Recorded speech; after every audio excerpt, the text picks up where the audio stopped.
Hey everyone. And hello everyone. Hello everyone on YouTube. Those of you that are joining us, we are also on YouTube on Wednesday night OWCP chats, and we are actually streaming live. So if you have any friends that don't have social media, they can head on over to YouTube at Wednesday night OWCP chats with Chris and Gini. Make sure they put with Chris and Gini. Because if you end up with Derek, you are screwed because that dude doesn't know anything. Yeah, I wonder why it's so not bright. Don't worry about that. Let's do that later. Anyway, we're live. We'll fix stuff later. Come on. She's fixing her volume to see if it gets I wasn't brighter. Fixing the volume's not going to fix your brightness. Let's go. There we go. I don't think that's going to work. Okay. Anyway, welcome everybody. We're back. We're back. And better than ever. We've been away for about 2 weeks. Yeah, something like that. And it felt like 2 months underwater. Yeah. And I can't hold my breath that long. So we were, as you guys know, we went from Tampa to Atlanta to Alabama to all these other crazy places in DC. None of those places were actually crazy. We love them all. We had so much fun.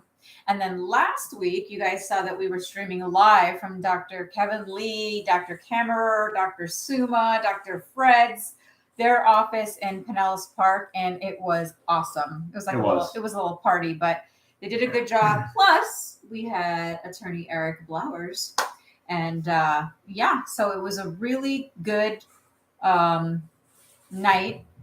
So it's probably been about 3 full Wednesdays. We really haven't been on, but we've missed you. Yeah. So and I've been able to do some talking, but it's not the same. You know, when I'm live in the offices, and I appreciate your patience. I'm speaking to a live audience, and so they have needs as well. But you were all really good sport to let me go live on Wednesdays from these offices. So thanks for that. Yeah, and so let's start because we didn't even start because we just got so excited with our YouTube. So welcome everybody. I am Gini, and this is Chris. I am Chris. Welcome to a 2-hour special for Christopher. Just keep talking. Taking management behind the woodshed. They can't see if I do that. Okay, sorry guys. So I feel like we have to start all over again.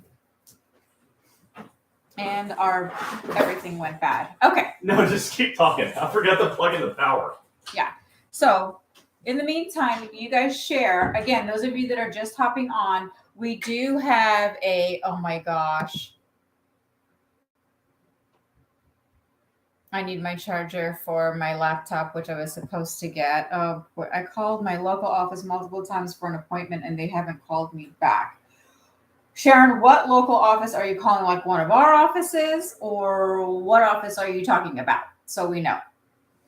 Anyway, those of you that are hopping on, we do have a YouTube channel. So hop on or tell your friends that don't have social media that we are on live on YouTube. Hello. And this way they can see for free without going through social media. And so just to let you guys know, let me do some housekeeping. You guys know there's PDFs for the book at breakingowcp.com. And those of you that didn't know, if you want to go on breakingowcp.com and pre-order volume number 3, we're all in this together, you can do so in about the 15th or somewhere about the 20th. We're going to go ahead and get those mailed out. So you can go on and pre-order now at www.breakingowcp.com. Let me just tell you a little bit about all of our. How long does it take to receive a schedule award when you see the doctor? It all depends on. I need my charger as well for this too. I know. How long does it take to get a schedule award after you see the doctor? We are really having some. Everybody just talk amongst yourself. Some issues. Oh my. We haven't been on for a couple of weeks, and so I blame Gizmo. There we go. Hello, everybody. Hold on. We're gonna get to your comments. We're so sorry. Let's fix this here. I got to make sure that it is working nice and bright. There we go. There we go. Houston, hello. Okay. Where was I? We're going to have to start this whole thing all over again. Let's see. Hold on to your comments. Victor, hello from Central Florida. Can't wait to see you guys at the Florida APW seminar. Yes, we're so excited. So if those of you that don't know, we are going to be at the APW convention in Jacksonville. So that's what Victor is talking about. So all of you that are in Florida that are with APW, it's on the other side. We will see you guys in Jacksonville coming up, I think sometime in May or June. Sharon, you said Federal Injury Center office in my state. If you message me, Sharon, I will go ahead and make sure that you get a call back. Thank you for giving us the feedback. Dr. Cooper said you were awesome in Alabama and Georgia. Thank you, Dr. Cooper. Who was awesome? Is he talking about me? No, me. Oh, shit. All right, Hey, everybody, what's up? We're gonna start all over again because this was a shit show. Hello and welcome to Movie Phone. Hey everyone, welcome to Wednesday night OWCP chats with Chris and Gini. It's been about 3 full weeks that we really haven't. You really are starting over. Yeah, haven't done much. I already talked about the books and the PDF and everything, and I didn't even get to share yet. So just tell them the 3rd book's coming. Yes, so you can go ahead and do your housekeeping, and the thing looks super low. We're leaving it the way it is. All right. So I don't even know what she said already. Yes, you can say it all over again. Okay, so I'm supposed to say all over again what I don't know what she said already. That's my life. So you've seen the books. Great. There's a 3rd one coming out. BreakingOWCP.com. I recommend picking them up. I know the author. He's pretty good at it. And what we're doing is trying to prevent you from having these problems anymore with OWCP. And we do this in so many different ways. We have the franchise where we're putting doctors all over the country. Right now, I don't even know how many we have. Over 50. I've been saying over 50 for a while. I should probably count. You should. I probably should. You should count. Most of it's on East Coast. Some of it's up in the central part of the country. A few places in Texas and somewhat north of that. And then we're in Arizona and Tucson. We're in California and Redondo Beach. And we're in Bremerton, Washington. So that's our West Coast states. So if you're on the West Coast, we are well aware that, you need some help. If you're in the middle part of the country, we're well aware you need some help. I was just talking to someone today who we're going to partner up with to help find you some more doctors. And she asked, well, where do you need doctors? So I showed her our locations map at federalinjurycenters.com and said, you see that middle of the country that's empty? Right there. If there's not an office there, we need one there. So that's the plan it's not just the plan, it's going to happen. Is to get doctors everywhere. So we help you with doctors because, I come and teach at your, union conventions, meetings, whatever. And by the way, if you want me to do that, just, send us a message and let us know. We need to get invited by, your president or vice president or secretary of whatever union is putting it on, or whether it's a local, a state, a regional convention, national convention. We will definitely come. We just need a official invite. Because From a union official. Yeah, because we don't crash parties that we're not officially invited to because, that's in bad form. So we try not to do that. What would preferably be okay if you have talked to your union president, like some of you have been, and you have them on the email and, you CC them, then that's perfectly okay. We're hearing a lot of rumors about a lot of... We're just going to keep quiet for a little bit. No, we're hearing rumors. There's a lot of unions that are thinking about bringing us on. Yes. And I can say it that way. No problem. We want to come and teach. So there's some hesitation because we represent doctors also. Tell somebody that needs to know that when we come and teach, we come and teach. It's not a sales platform. I'm not there to, try to convince you to go to one of my doctors. Believe me, after I teach you anything, only the very stubborn, hard-headed ones of you will not choose my doctors if you have an option. Because what I teach is all the different problems that you're having, that most of them are because you're going to the wrong doctors. I'm not going to teach that tonight because this is woodshed night, but when you know that there's a place you can go and not suffer all the problems that everyone else suffers, I like to tell my partners that people will do what's in their best interest, and so all we got to do is just inform them of what's possible. What's possible is 100% acceptance rate for claims. That's what's possible. Your experience right now, if you don't go to federal interest centers, is 7%. 7% or nearly 100. I mean, you pick. What do you want? Because if you're at nearly 7%, you're losing, unless you're in the 7. The other 93% of you are, getting crushed. But when you go to a federal interest center's office, like I was just saying at, Dr. Lee's office in Pinellas Park, they're already at over 60% claims accepted. And the rest of them are just in process. And we were just at Dr. Cooper's, and he's already over 70%. Yeah. The rest are just in process. That's our standard. That's what we're used to. When I began teaching this, I tell the doctors, denied claims are for other people. We don't do that. You can get a denied claim anywhere. How do I know? Because about 7% of you has an accepted claim. That's how I know. So the math proves my point. So anyways, I said all of that to say, if you want us to come teach at your union, meetings, conventions, whatever, we're open to that. We want to come and teach. The number one reason that we're not invited is because there's some hesitance based on the fact that we represent doctors. And I guess there's some fear that there's, some fraud thing going on. I'm not even sure what that could possibly be. We've got lawyers that check lawyers' work. Everything we've done has been vetted by legal people. And in fact, it's funny. We have 3 lawyers ourselves. And every doctor we work with, 50 plus doctors, has lawyers as well. And all of their lawyers vetted our contract. So I'm not sure how many more lawyers have to look at this before your leadership and your unions decides this is okay. But if that's the only hesitance, we don't even talk about our doctors. We just teach you what to do, like we do when we're here, because that's what you're here for. You're here to learn. You're not here to be sold. And I don't want to particularly sell you. You decide. I teach, you choose, and that's how it should be. The rules state very clearly you have the right to choose your own physician, and we respect that. And in fact, we promote it. Choose your own doctor. If you want one of these, they're available. If you don't, no problem. Keep coming back. I'll keep teaching. Yeah. Okay, so I have a lot to share tonight because this is such a huge topic.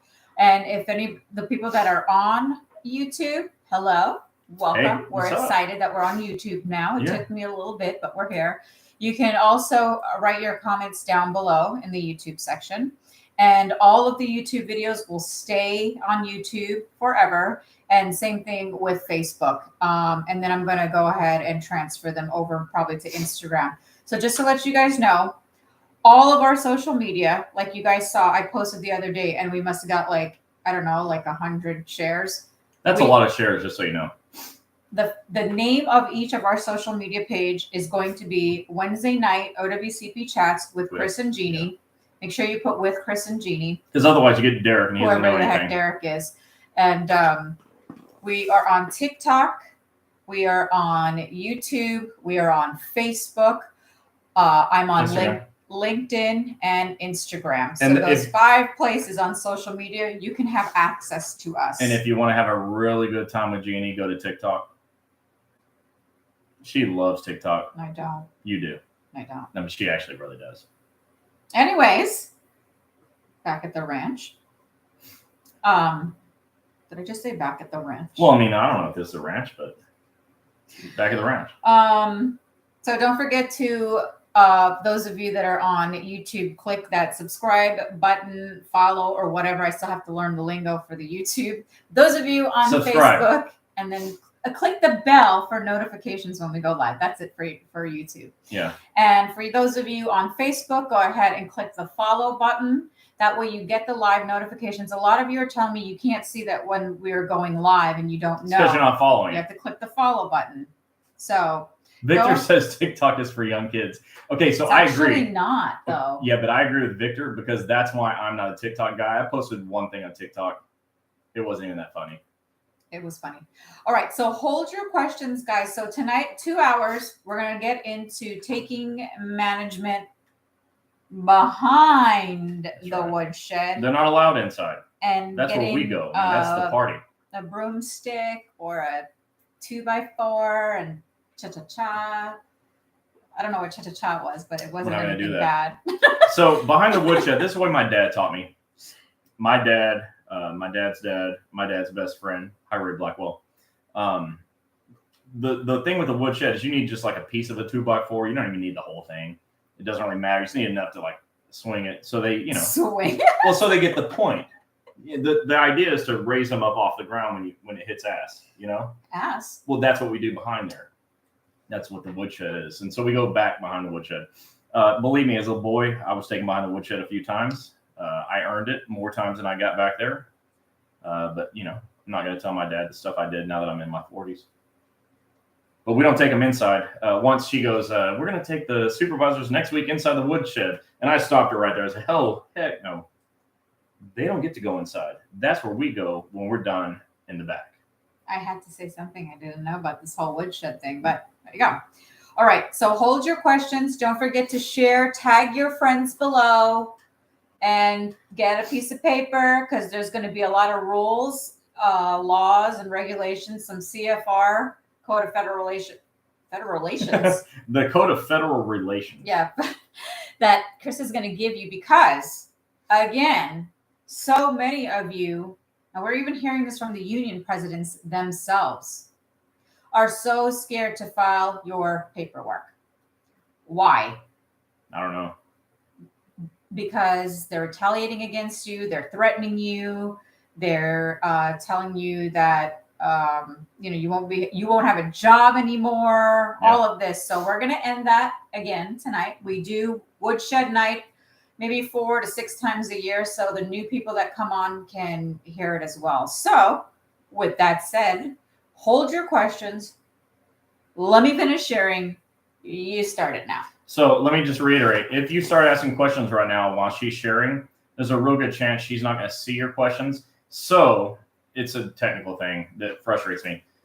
But when she gets back, if she doesn't ask your questions, sometimes people come on and say, well, I guess you're not going to answer my question then. No, we're going to answer your question. Just ask it again. We will definitely get to it, especially in a 2-hour show. We're not going to miss your question. So just wait till she's finished sharing, and I'll tell you. She'll say, okay, go. In the meantime, if you've already asked a question, just, you may have to ask it again. So tonight I want to talk, it's woodshed night.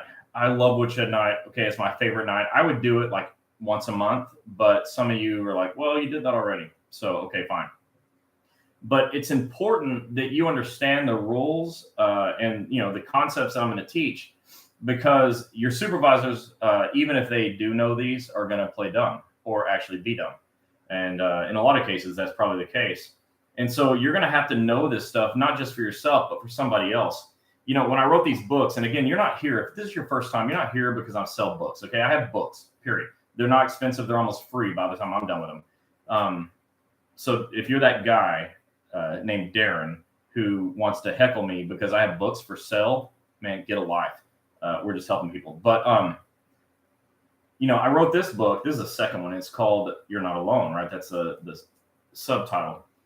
And, I'm trying to live that and help you to live it as well. And the third book that's coming out, the subtitle is We're All in This Together, because I think we're getting somewhere. On this Facebook page, so many of you come together and help each other. And so you inspired me to title my subtitle, We're Not Alone, because that's you. You did that.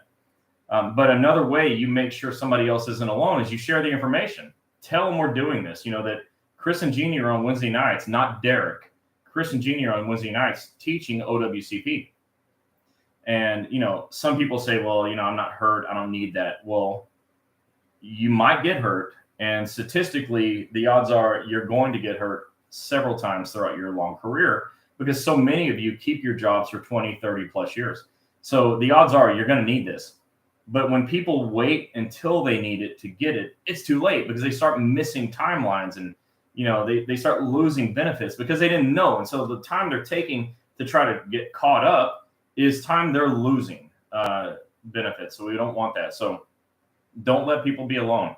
Everyone needs to be sharing this, whether you're on YouTube now that we're here, or you're on Facebook, because we've always been there. Share this with your friends and let them know that there's a solution to all of your confusion. And we know that this system was built with confusion in it. You all tell us, and if you weren't confused by it, we wouldn't need to do this. So I want to start with, we do woodshed night all this time because your supervisors are hosing you in the worst ways. But you all have a responsibility to stop it and to, point people in the right direction, to back people up. That when someone doesn't know the rules, those of you that have this, get the rules. By the way, these first 2 books now are on PDF, and you need to download them to your phones, okay? You need to have Breaking OWCP, as I say, in your pocket, because once you understand the tables of contents in these books, you're able to easily go back, and when a supervisor says something wrong, you can fix it. You can say, yeah, but the Code of Federal Regulations says, or the CA 810 says, or the United States Code says, right? Or just Chris Helms freaking says, okay? Because that's the law. Whatever I put in here is real, okay? You need to be able to have this stuff in your pocket. So do that. It's only $5 to put it in your pocket. I recommend it. But so what I did is, before I started, as if I needed a list, I teach this stuff for a living. I went ahead and made a list, and I've got 15 things that supervisors do that should piss us all off.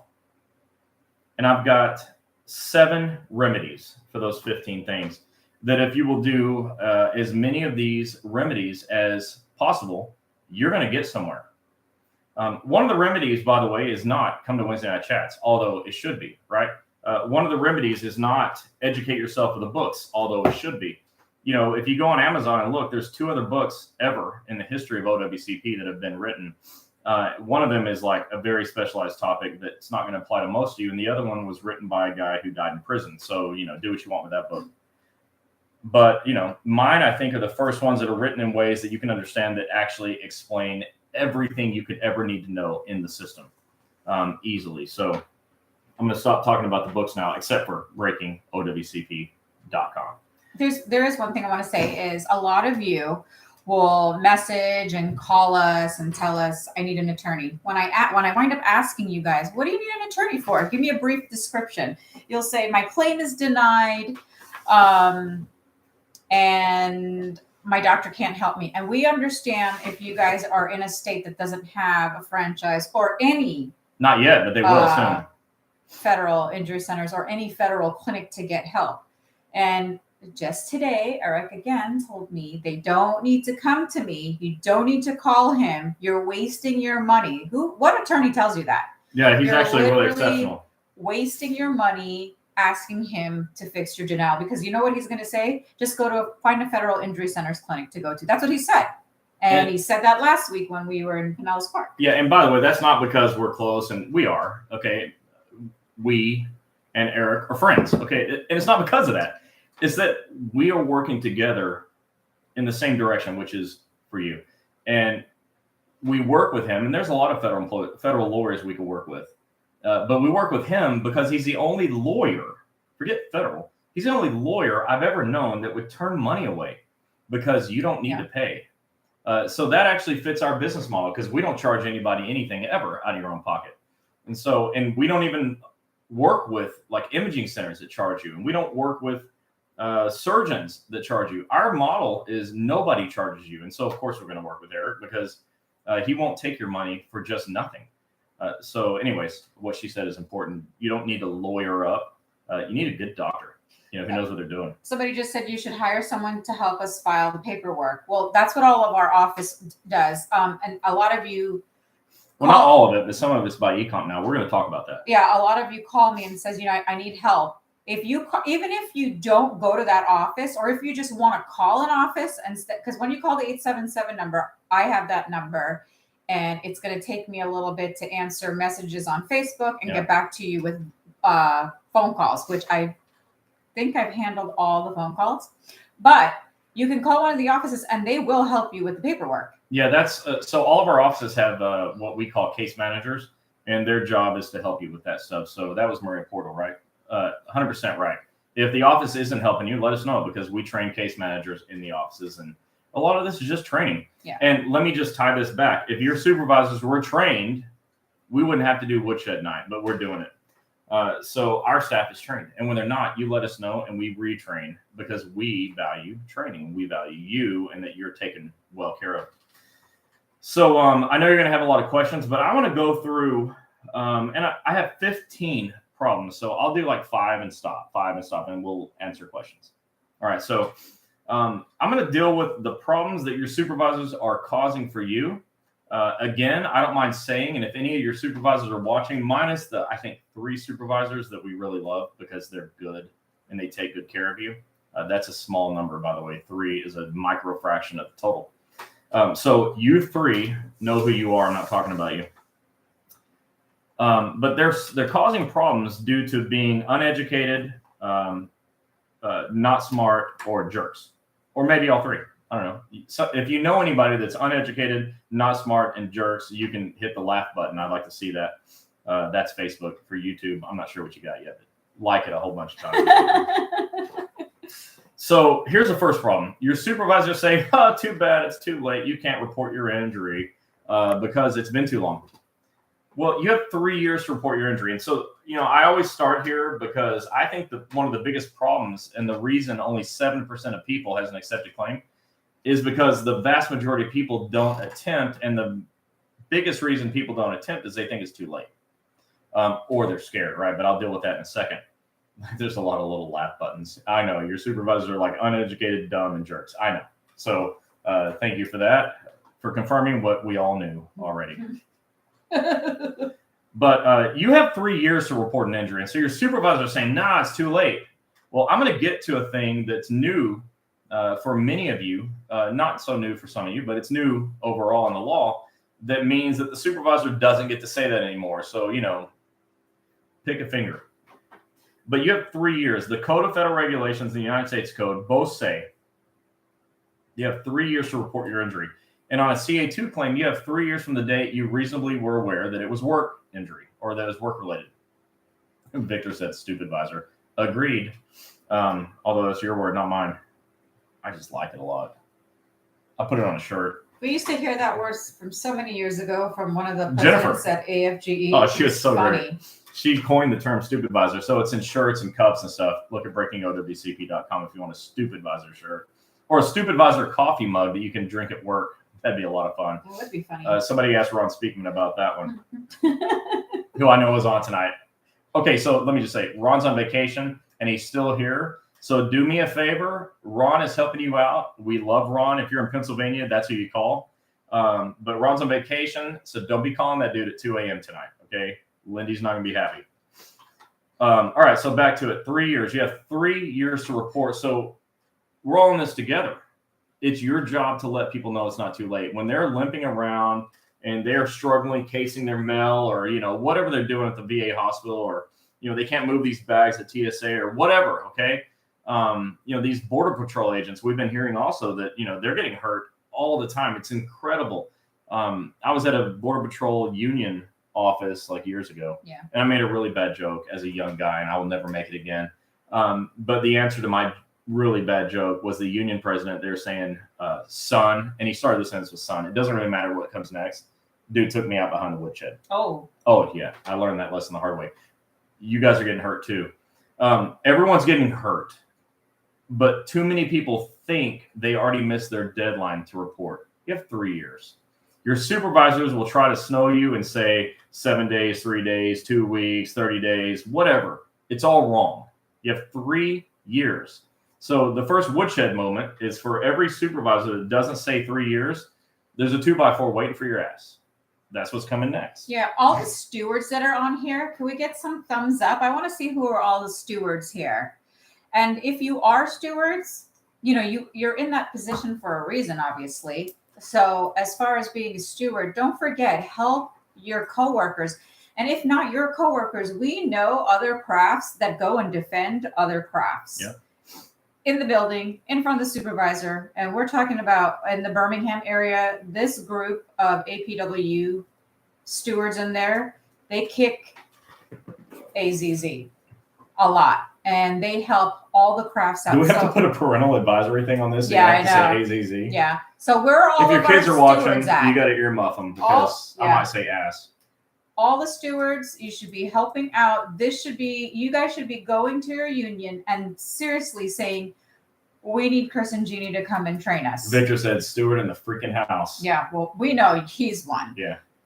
Go to your union, talk to them about having us come educate. Go to your state conventions and your national. I mean, Jerry's been a steward for over a decade. What's up, Jerry? We know that certain places don't want us in, or they don't understand what we're doing, and we get it. But if you put us in front of them, we'll explain it. And then after they see one state training, they're pretty much like, oh, this is all they do. This is all they do? Yeah. It's like the best thing anybody does. But anyway, so it is my training is definitely the best training you've ever had. If you haven't had it yet, I mean, you're here, so. There's no stewards on here? Where are you guys? Oh, no, there's tons of them. Jerry's here. Victor's here. Yeah, I know them. I know those. If you're a steward, please hit the like button. Just show her the little thumbs up like button so she knows you're here.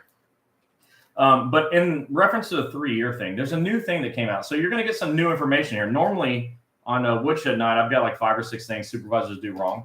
I got 15 things tonight. All right. So you're getting some really good new information. But one of the new pieces of information is the new CA10, what a federal employee should do when injured at work.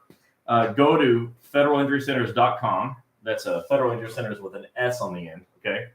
Federalinjurycenters.com and go to the OWCP forms tab. The newest, most updated CA10 that was just updated this past October after like almost 35 years is there. Well, among the things they changed was one thing that's going to make your supervisors a lot more confused than they already are just by waking up in the morning. Yeah.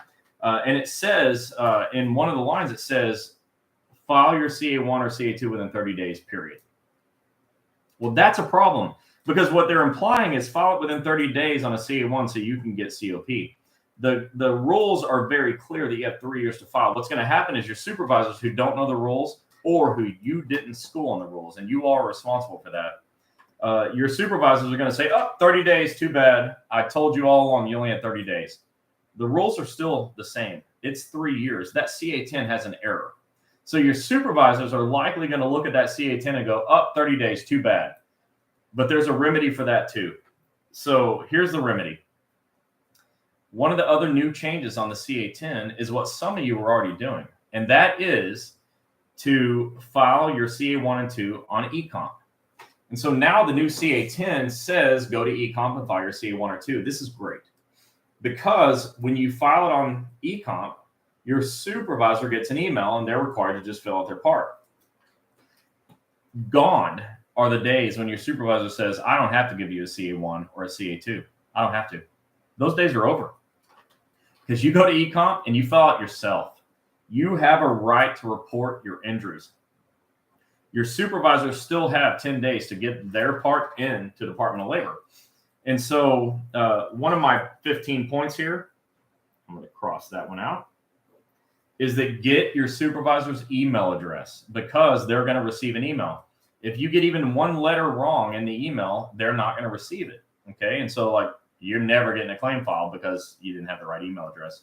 So get their correct email address, but then go to them and say, check your email because there's a CA1 coming your way or there's a CA2 coming your way. You got to fill out your part. If they don't do it, the clock's ticking. The 10 days is the 10 days, whether they like it or not. When you have, the book with the rules, laws, and regulations, the first book has all those. You're able to say the Code of Federal Regulations says you have 10 days to turn this into DOL. Today is day 1. I've submitted my part. So check your email. Your supervisors now have to, but this is woodshed night. So what am I telling the supervisors? Check your damn email. All right, just check it. Do your part because the rules are the same. You have 10 days to turn these in to Department of Labor. So when your employees are injured, they don't want to be hurt. They don't want to be out of work. They don't want to deal with your wrath. They're not looking for your harassment. They're not trying to skirt their job duties. They're not trying to put more work on their coworkers. They're freaking hurt. Go to your email and fill out the damn form and submit it. All right. You've got to do this. OSHA, by the way, is one of the remedies. OSHA says in their list of 9 employee rights that their right number 6 is a right to report a work injury. OSHA further says that it's a crime to prevent you from reporting or from exercising your rights. So supervisors, when you don't fill out your part of the CA1 or 2, you're violating the law. The law says it's a crime to prevent your employees from reporting their injuries. It's a crime. And if you're a USPS, it's on the about.usps.gov page.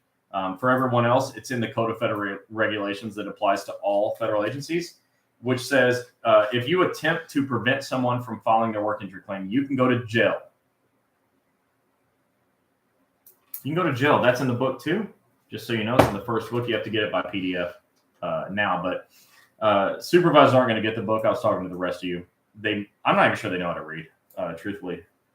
Maybe. I don't know, actually. It's just an opinion. It's an opinion. I don't know the answer. I mean, the ones we know how to read. Well, I'm not talking about. I set those 3 aside. They're sitting right there. They're sitting right there. They got their popcorn. They like their situation. But the rest of them, I don't know. I'm not saying they can't read. I'm just saying I don't know if they can. I haven't tested them. Have you? No. I don't know. So let them know that there is a rule, a law that says they can go to jail. They cannot prevent you from reporting your injury. So supervisors, the 2x4 is not the worst thing that can happen to you.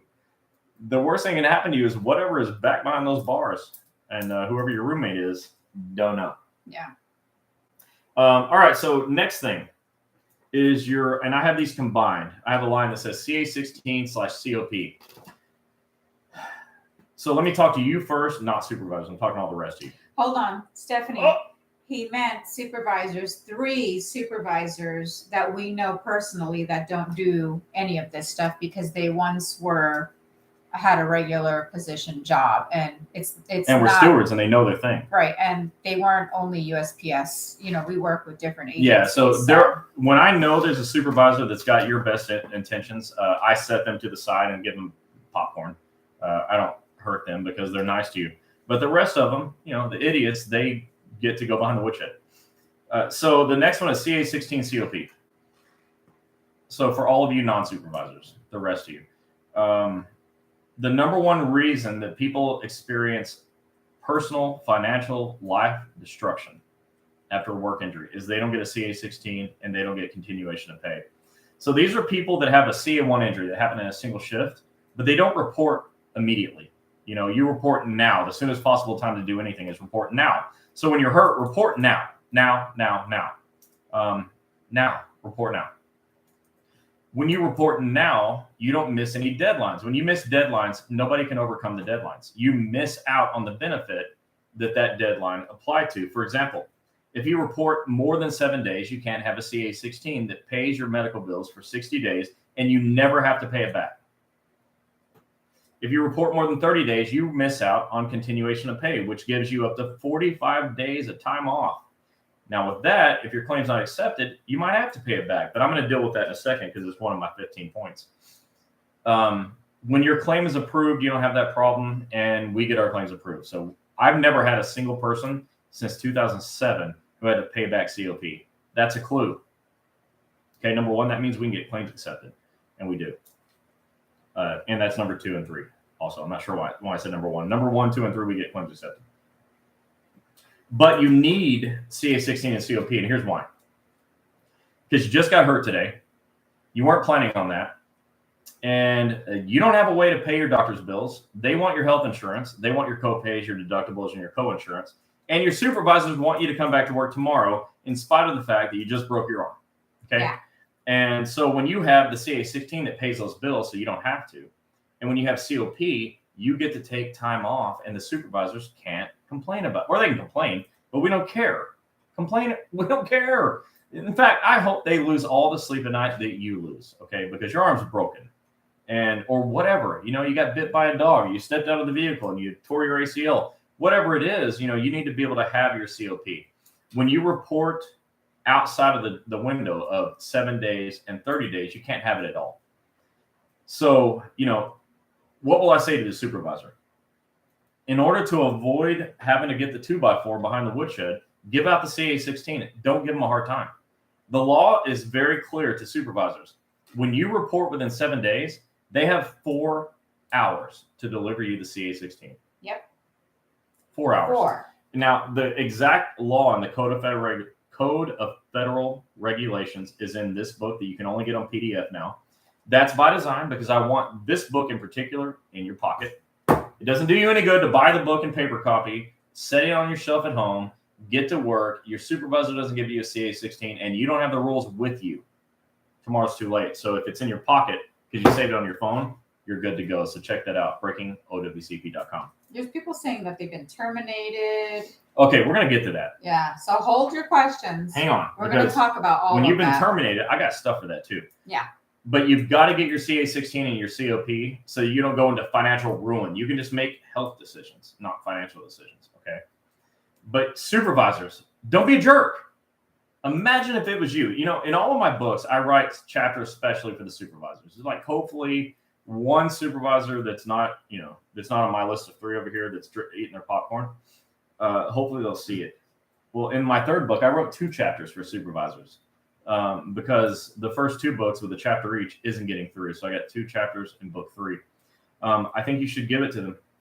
I really do. I think your supervisors need to read these books. Before I got into this, I was a manager. I mean, in healthcare, right? I mean, I had 70-something employees with a less than 5% turnover rate. What does that tell you? A less than 5% turnover rate. Yeah. We're in a college town. That meant I hired college students, and they only left when they found, their career job from the degree. Everybody else stayed because I hired appropriately and I did not fire inappropriately. I gave people a chance. I love people, and they love working for me. Your supervisors don't have that. Okay, they don't love you, and you don't love working for them, and I think that's a problem. And that these 3 over here, they love you a lot, but I'm not talking about them. This is a serious problem. This lack of respect. A lack of reverence for the law. Your supervisors are really doing a bad job, and so that's why we have woodshed night. So, anyways, get your CA-16 and your COP, and I'm going to talk about one more thing, and then you'll get to go and answer some questions. Oh, did you say you were talking about CA-16? I just did. Okay, Candy, it says, we don't use CA-16. You're a rule carrier, and our form is a CA-17. So let me answer that. Oh, please. Candy? Yeah. Candy. A CA-16 pays your medical bills. A CA-17 takes you off of work. Those are 2 wholly different things. The fact that you said we don't use a CA-16 just means your supervisors have snowed you.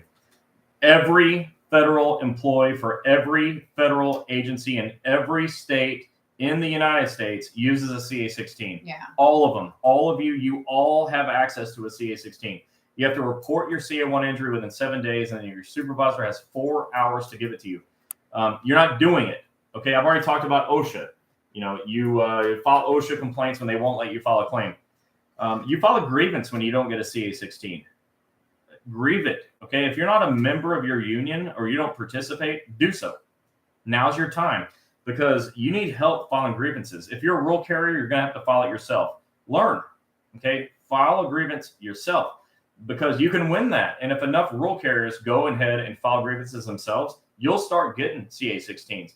But these CA-16s are the law. They apply to you too. They apply to RCAs, okay? Yeah. If it's your first day on the job, you can have a CA-16. So don't let anybody tell you that you have to pay your own medical bills because that's crap and you should not take it. You've got to start fighting for yourself. And so my last thing is choice of doctor, and then I'm going to let you ask some questions. Choice of doctor. The next thing supervisors do is they say, you got to go to the doctor I send you to.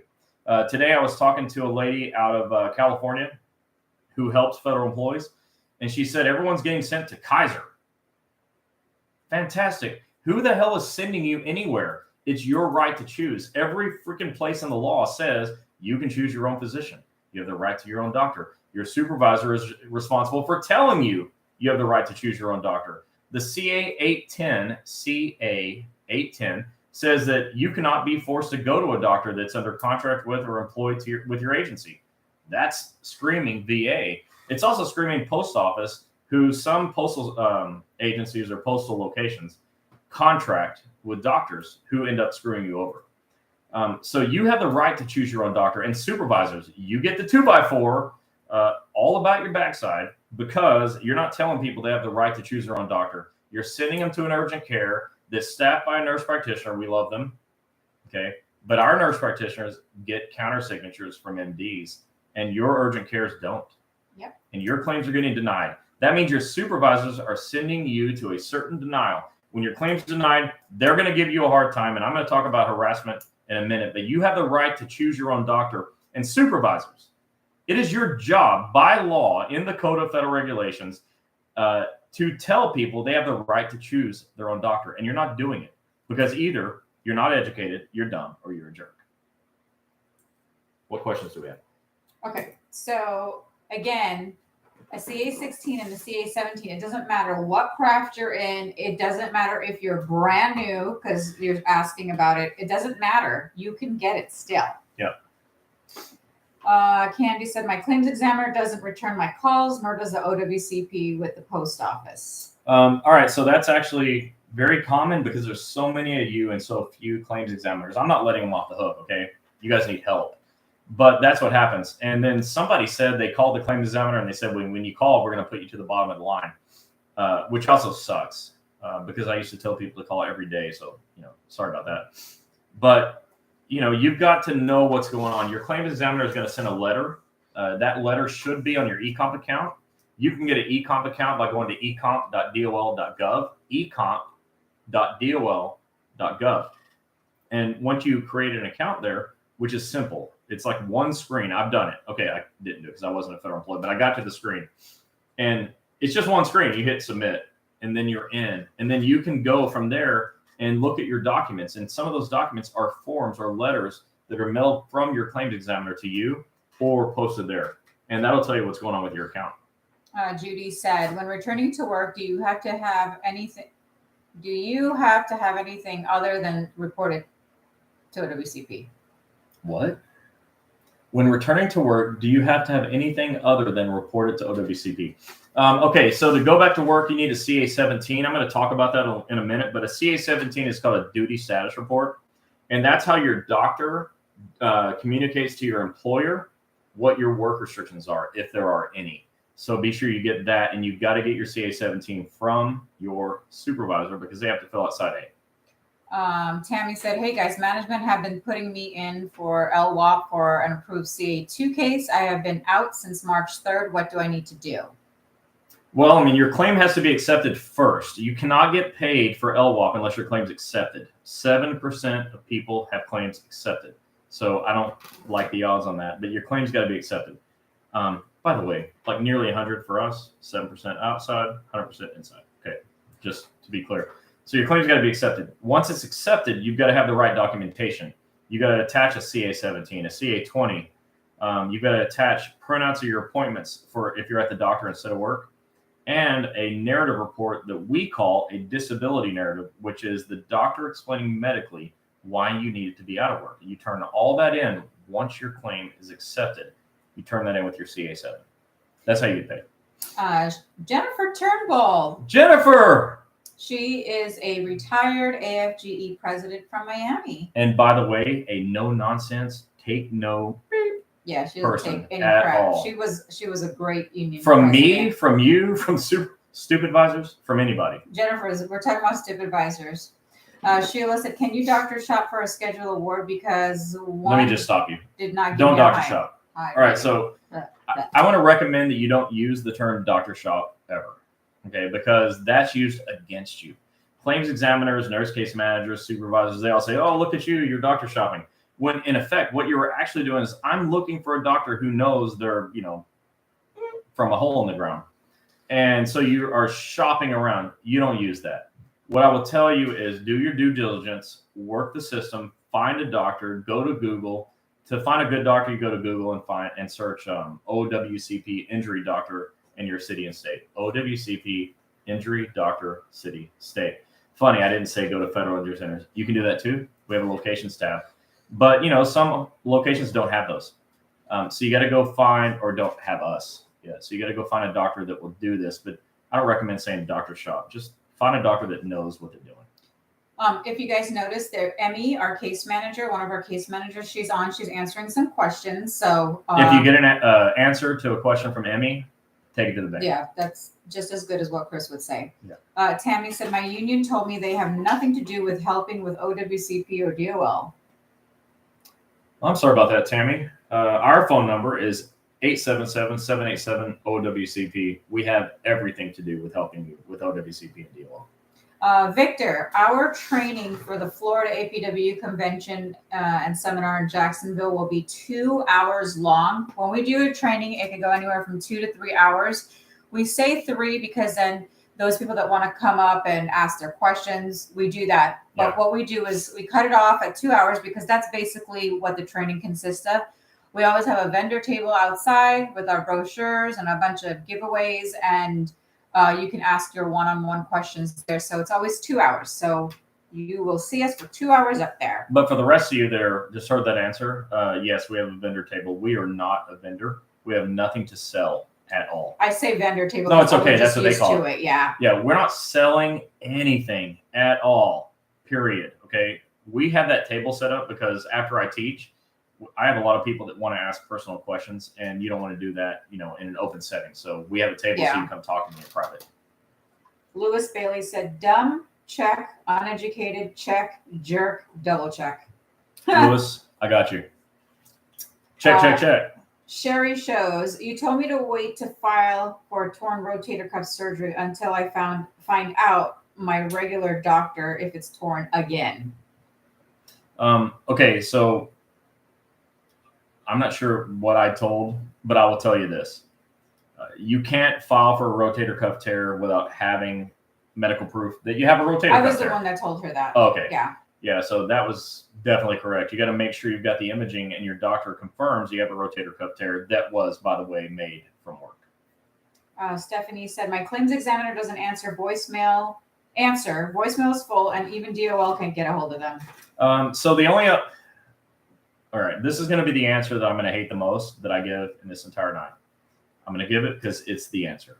You're going to have to call and try to get a hold of the supervisor to your claims examiner, and don't hold your breath on that being something that works, but it's the next step you must do. Yeah. Sheila said, I'm tired of hurting. I retired in 2020, and my knee injury was from my job. Do I stand a chance of filing a claim, or do you think it's too late?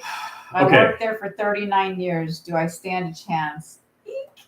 And she already retired. So I'm going to answer this so that everyone else can hear it. But let me say this. Go ahead and file because nothing bad can happen for trying. For the rest of you, report before retirement, after retirement. Their best argument against you is that it must have happened after retirement. Otherwise, you would have told us before you retired. You can report after retirement, but your odds of success are lower than if you report prior to retirement.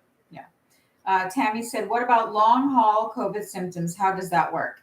Well, okay, so COVID is a whole different subject, but in general, if you contract COVID in the course of duty, which basically everybody can prove that you did, look at our website. I've got a COVID page on there to teach you what to do.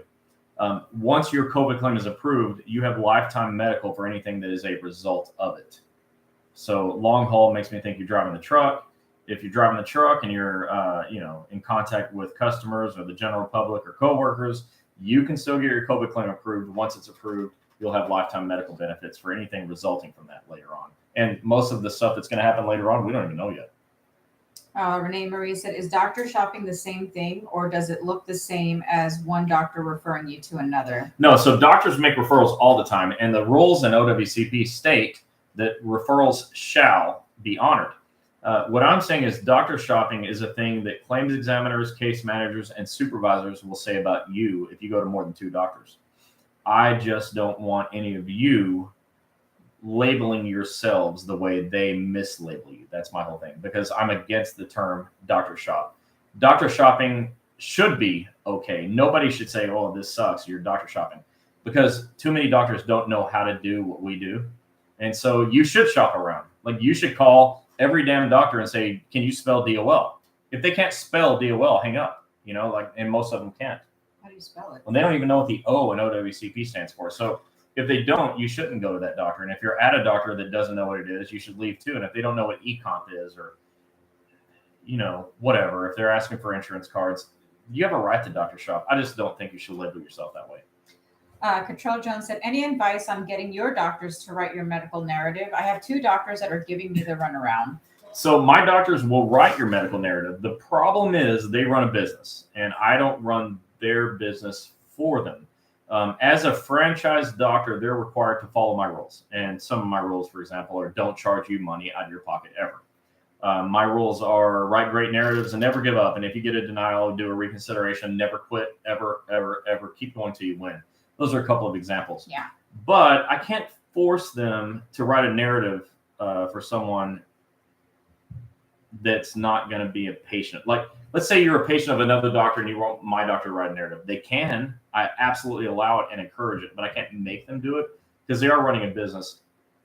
It's a tough deal, but we want to do it. You can definitely ask. I want to do it.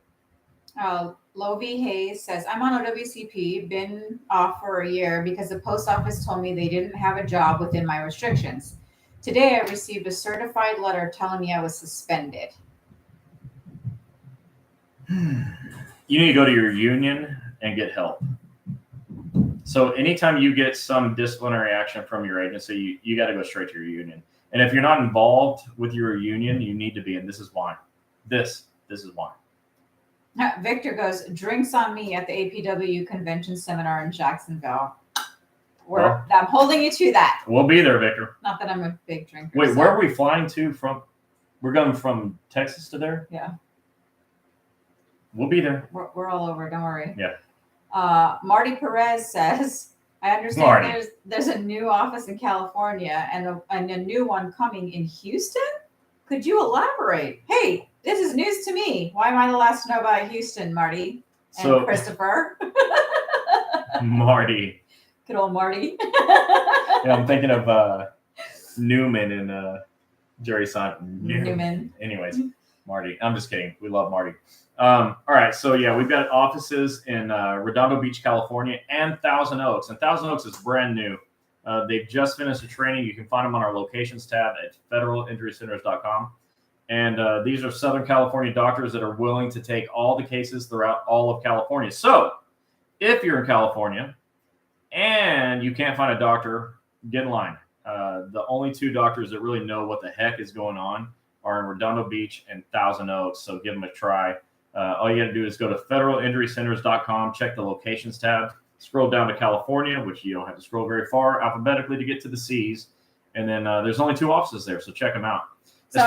As far as Houston goes. Yeah. So Houston is brand new. I got to drink to this because I'm finding this out. Drink your Coca-Cola. I am. Cheers. So our partner, Joe, whose job it is to find new doctors. And let's just stop right here. We have nearly 60 offices, 50 to 60. I don't know what we have. You keep saying. I don't know how many. Hey, we just have 100 clinics. Let me tell you why. Because our partner, Joe, is the one who is 99% responsible, in some cases 110% responsible for bringing these offices on. So everybody put a love heart button. I want to see a bunch of hearts for Joe. He's done a great job. Without Joe, we wouldn't have these offices to be able to help you with. I would have nobody to train and nowhere to tell you to go. Joe is the reason that we all have doctors that can help you. And Joe was just in Houston. Keep those hearts coming. Keep them coming. He was just in Houston. He just flew over there to meet with a doctor who's a friend of ours. And while he was there, he found a doctor in Houston, Texas, because that's what Joe does when he's out. He's always, always, always looking. I'll bet you when he goes to his accountant, to his bank, and to his haircut, you should see his hair. I'll bet you he tells his hairstylist about OWCP. Joe doesn't have any hair, but he tells everybody. So I just want you all to know, say hi to Joe. Joe is the reason we have so many offices to help you. And yes, he was just in Houston. I just found out today that we're going to have a doctor in Houston, Texas. That'll be our, we got Dallas, McKinney, Bedford, Texas, San Antonio, and now Houston. Yeah, see, this is Things news, are going this well. is news to me. Thanks, Joe, for texting me about that. And Maria Portal, we are working on Connecticut. We know how big that is. we understand the importance of Connecticut. I saw your message real fast, faster than she could. So okay, I'm going to read a message from YouTube from BJ Jackie 21. She said, "How many times?" I'm going to read everything first. How many times can you appeal a denied claim? Unlimited number of times. As long as you do a reconsideration, you can keep appealing as long as you have new information from your doctor. Don't miss your 12-month deadline for reconsiderations.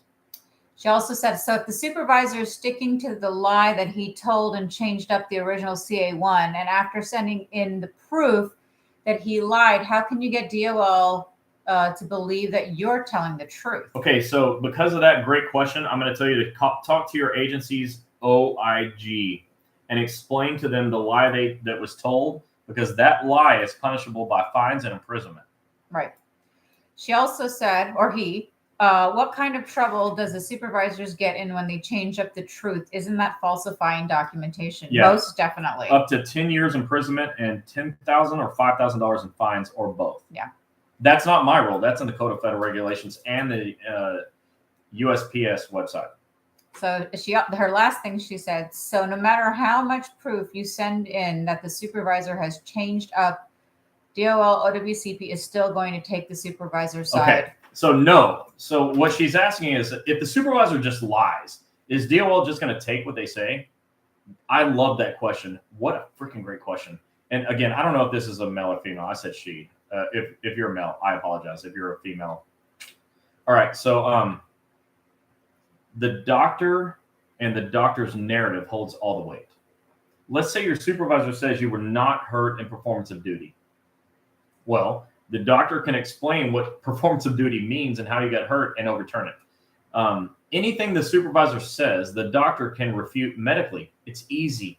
Our doctors destroy supervisors all the time. That's why we tell you to bring your second page of the CA1, which is the next thing I'm going to talk about, into the doctor, because the doctor is going to look at the bad things supervisor said and make him famous. And I've got some examples that many of you have heard, but some of you are new, and so I'll talk about it in a second. So ask me a couple more questions, and I'm going to get back on my list because I got a lot to go. All right, Patricia Gove. I have been out with a work injury since September 2020. I have been told that September 2022, the post office can let me go. If that happens, can I still be able to collect work comp? Yes. On the last question, you can still collect work comp. If you're a rural carrier, you have 2 years. If you're not a rural carrier, I think it's like 1 year. Other agencies are different, okay? But it's not that they can fire you, but they can remove you from your position. So it's like I tell everyone, for a number of reasons, the best thing for you is to get better, which requires you to have your claim accepted, obviously. Requires you to have a doctor who knows what they're doing, clearly. But you need to be able to get back to work at some capacity and clock in, because the surest way to get paid is to clock in. And when you're clocking in, be sure you read that "do you know" question. When you're clocking in, then they're not going to fire you or remove you from your position. So get your claim accepted, get a valid CA-17, and go to work as soon as possible, because that's how you protect yourself. I don't want you fired, okay? I just don't want that at all. And there are some cases where the agency can take adverse steps against you. And again, this is why you got to be part of your union. If you're not part of your union for whatever reason, you should be. If you're paying dues and not participating, you should be. You got to know what's going on. You got to be in the know, because that's the muscle. I can't step over the union line and help you. I can tell you what to do when you get there. You got to get there.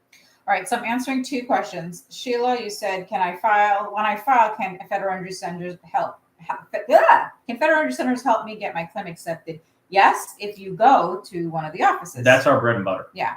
Maria said, all these forms are so confusing as to what goes on what. Some doctors don't want to fill these out.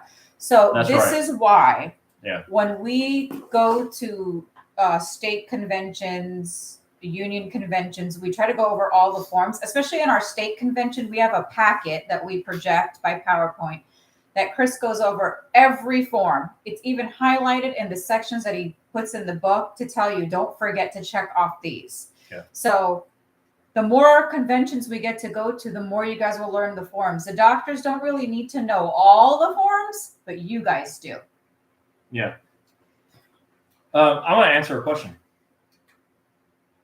Somebody asked, You can find out who it was. Do I know who Harry James is? Can you find who asked that? Hold on. Just scroll down some more. I see stuff faster there than you do. So somebody asked me if I know Harry James. Who asked that? I don't know. I haven't got to that yet because there's so much. I know, but I really like this question. The answer to you is yes. I'm not sure how much more I want to say about that, but I do know who he is because I'm from Texas. Harry's from Fort Worth and represented a lot of federal employees. Oh, one of those. I'm not sure how effectively. I'm not saying he was ineffective. Okay, let me be clear. I'm not saying that. I'm saying yes, I know who he is. I know that like my interactions with him weren't great. I'm a really nice guy, so my interactions weren't great.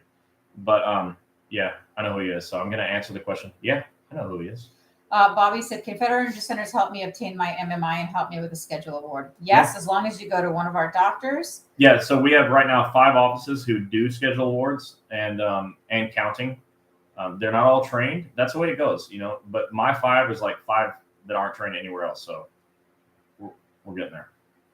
Melissa Wayne said, I had an orthopedic doctor through OWCP. Then I requested to get a new one, and it was approved. I've been with this new doctor since November. I've received a call Monday saying he was leaving the clinic. What do I do now? Can I find a new one? Yep. If your doctor is leaving, you have to write a change of treating doctor form. In fact, just by the way, if you go to breakingowcp.com, I've got a free forms tab. You just click on free forms, and I've got a tab or a form on there that'll walk you through how to write a change of treating doctor letter.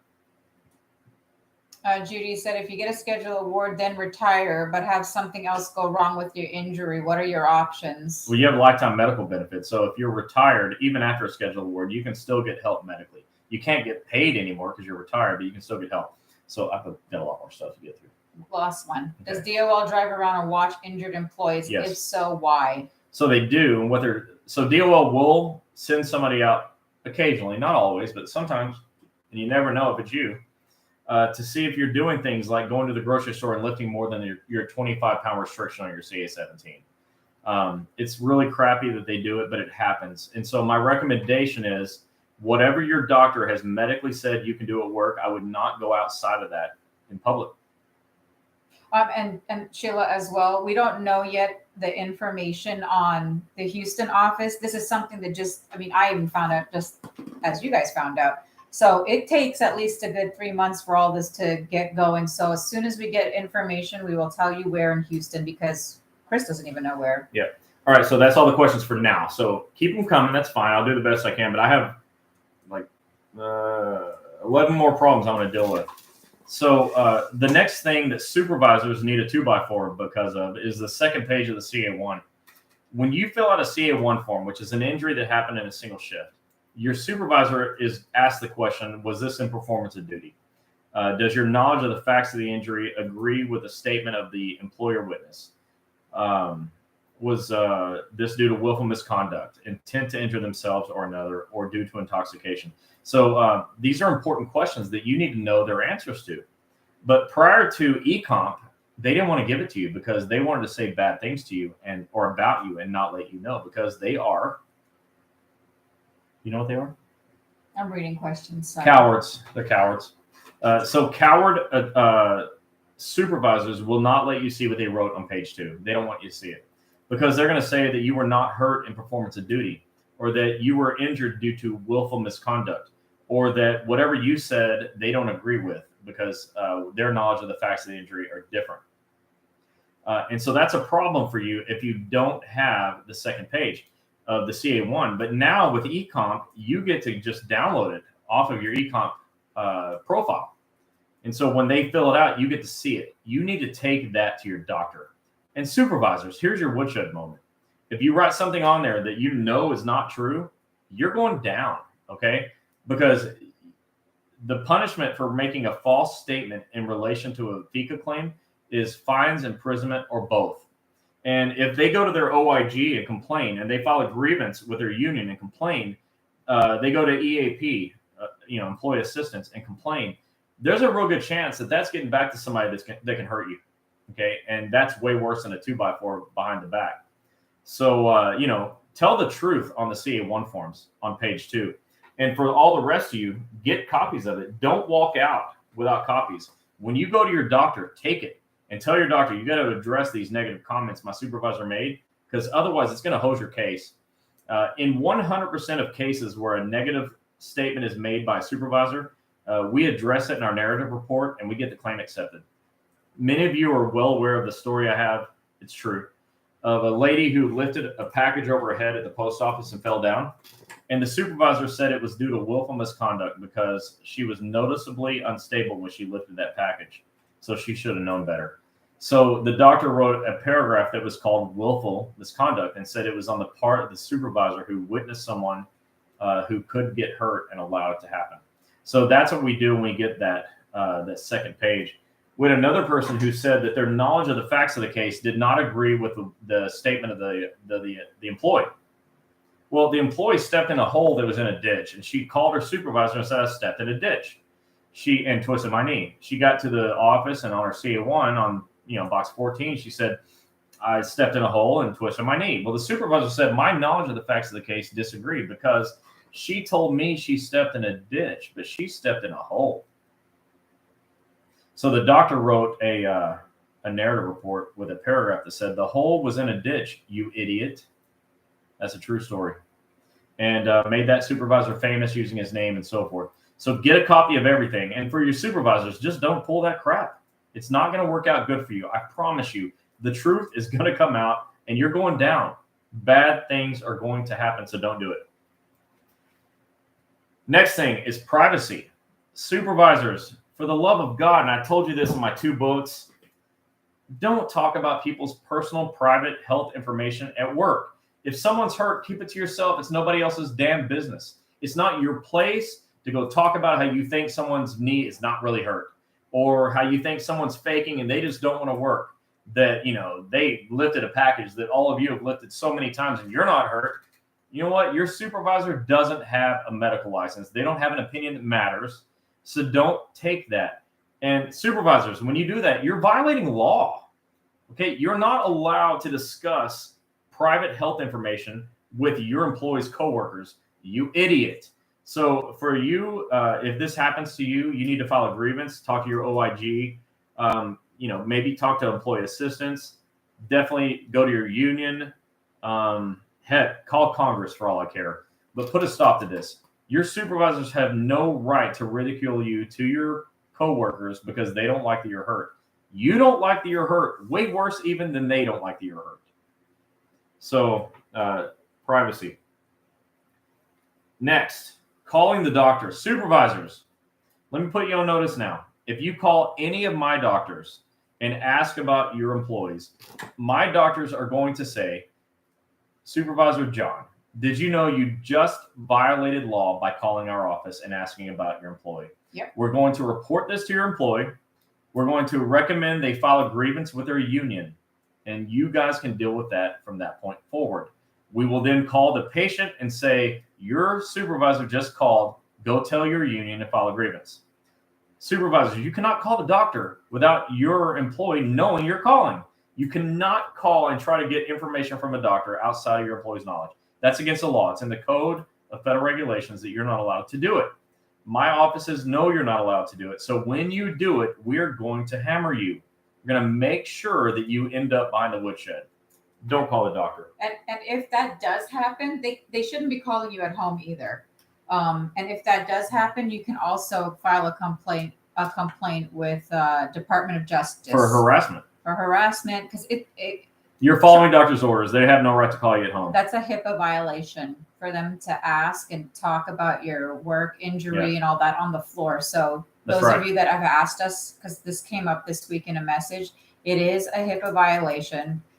Go to the website, Google Department of Justice, and see how you can file through that. And it does work. So don't think that it doesn't work. No, it definitely works. It does work. You know what else works is calling your congressperson. Somebody asked Ron Speakman how that worked. Yeah. It works really good. Somebody else I just talked to called their congressman, and it was actually a man. I say congressperson because some of you are women that are in Congress. I don't know why people just say congressman. A great deal of them are women. Anyways. Congressperson. And your congressperson is going to fight for you because, you vote. So that matters to them. So that is a remedy I get to cross off now. Call Congress. Call OIG. I've talked about talking to your union. I've mentioned employee assistance. I've said file a grievance, and I've said contact OSHA. So, and DOJ. Well, DOJ, OIG. Okay, yeah, and DOJ. I'm writing DOJ because she said it, and now I'm crossing it off because it got said.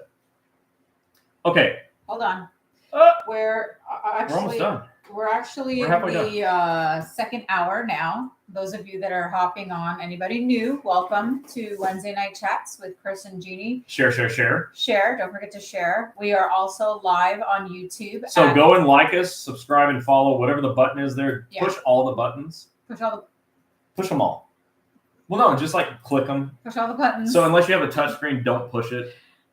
Like her screen is not touchscreen. Mine is. If I push it, it doesn't. Mine actually is too. EEO is equal employment, and that is, somebody said EEO question mark. That's the one I didn't cross off yet. I'm not done yet.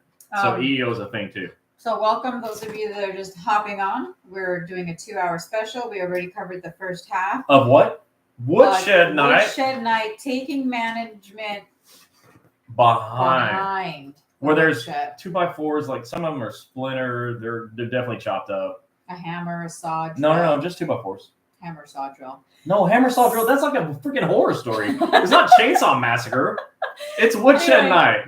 So keep your questions coming. Take notes. This is getting really spicy. And are you going to be talking about the CFR codes? I have been along the way. Okay, so here's the next thing. I said I've got 15 things supervisors do wrong. I've already listed 7. Here's the next thing. Supervisors cannot wait on medical documentation to file your CA1s and 2s. Period. All right. So lots of times what they say is they've read some rule and they're like foggy, right? They vaguely remember that they read something and they're thinking like something I read somewhere said documentation is needed. I don't know what that is. So give it to me. Well, that's just dumb. Okay. That's the dumb, right? It's like dumb, uneducated, dumb, and jerk. Well, that was dumb, okay? Because they try to educate themselves. They're just dumb. So the Code of Federal Regulations says that supervisors should not wait for supporting documentation before submitting your CA1 or 2. They have no right to anything. What it says is that you should or your doctor should submit documentation within 30 days of filing your CA1 or 2. No problem. That's getting done. You go to federal injury centers and the doctors will write your narrative and get it submitted by e-com. But your supervisors have no right to wait on it. So when they do, what happens is they violate the law that says they have 10 days to turn it into DOL from the day you do your part. So when that happens, file a grievance, okay? Because they didn't turn your documentation in. Call OSHA, 1-800-321-OSHA, and ask, is it a safety violation for my supervisor to not let me file my work injury claim by turning it into DOL? See what they say. Don't wait on medical documentation, supervisors, because here's what I know about OSHA, speaking of the Woodshed night. When OSHA shows up, they bring their own 2x4s. They check everything, not just the one thing. They check everything. Everything. Okay? So just don't do that to yourself. No supervisor wants OSHA showing up to your office asking questions. Just fill out the forms and turn them in. Come on, man. All right. I'll pause. I'm 2/3 of the way through. What other questions do we have now? Okay. I just want to let you guys know again, those of you that are jumping on, we have Emmy. She's one of our case managers, and she is, you guys are on here. She is one of the girls that is well trained. Yeah. Just as good as Chris giving you an answer. And she's answering questions. The ones that I don't answer, she's answering because I'm trying to get like the major ones out. So even the people on YouTube and social media can hear. But if it's anything personal, Emmy's answering. Then you got Ron on there answering and Jerry. But don't forget, if you're in Pennsylvania, you can call Ron. If you're not in Pennsylvania, you can call us. Ron gets to go to sleep at night. And thank you, Jerry, for helping. Jerry is incredible. If you're a roll carrier and you're not communicating with Jerry, you're not knowing stuff. Jerry, you should run for national president. Oh my God, that would be a dream come true. She's incredible. I love Jerry Gately. Melinda Grand Prix said, what if your union doesn't file grievances on your behalf? File them yourself. So what I recommend you do is read your contract, which isn't fun. I've read a couple of them. And I know it's not fun, but you got to find out what it takes to file a grievance and do it. Okay. Some of you have special forms you have to fill out, but just do it. I don't want you to get beat up because you didn't fight for yourself. Fight for yourself. Nobody cares more about you than you do, period. So fight for yourself. Make it happen. If you got to file it yourself, file it yourself. Many people on here would file it for you. So if there's somebody here that can help you, I'm sure there's plenty of people here that'll help. At least point you in the right direction on how to do it. That's what we're all here for. We're here to all work together. We're all in this together. Sheila said, okay, in Houston, the supervisor tells you have to go on ecomp to file your CA1 or CA2, and you have to send it to the right area, which there are areas. So how do employees know which area they're in? Like where to send stuff? Yeah, like, you know how when they submit it, it's supposed to be submitted and your supervisor is supposed to get it. You need your supervisor's email. So everything now is supposed to be done on ecomp, ecomp.dol.gov. So either you submit it, your supervisor, or your doctor, but it should all go on ecomp, which means it'll get to the right place. But in the olden days, before ecomp was the rule on the new CA10, I would say go to Google and search OWCP district offices.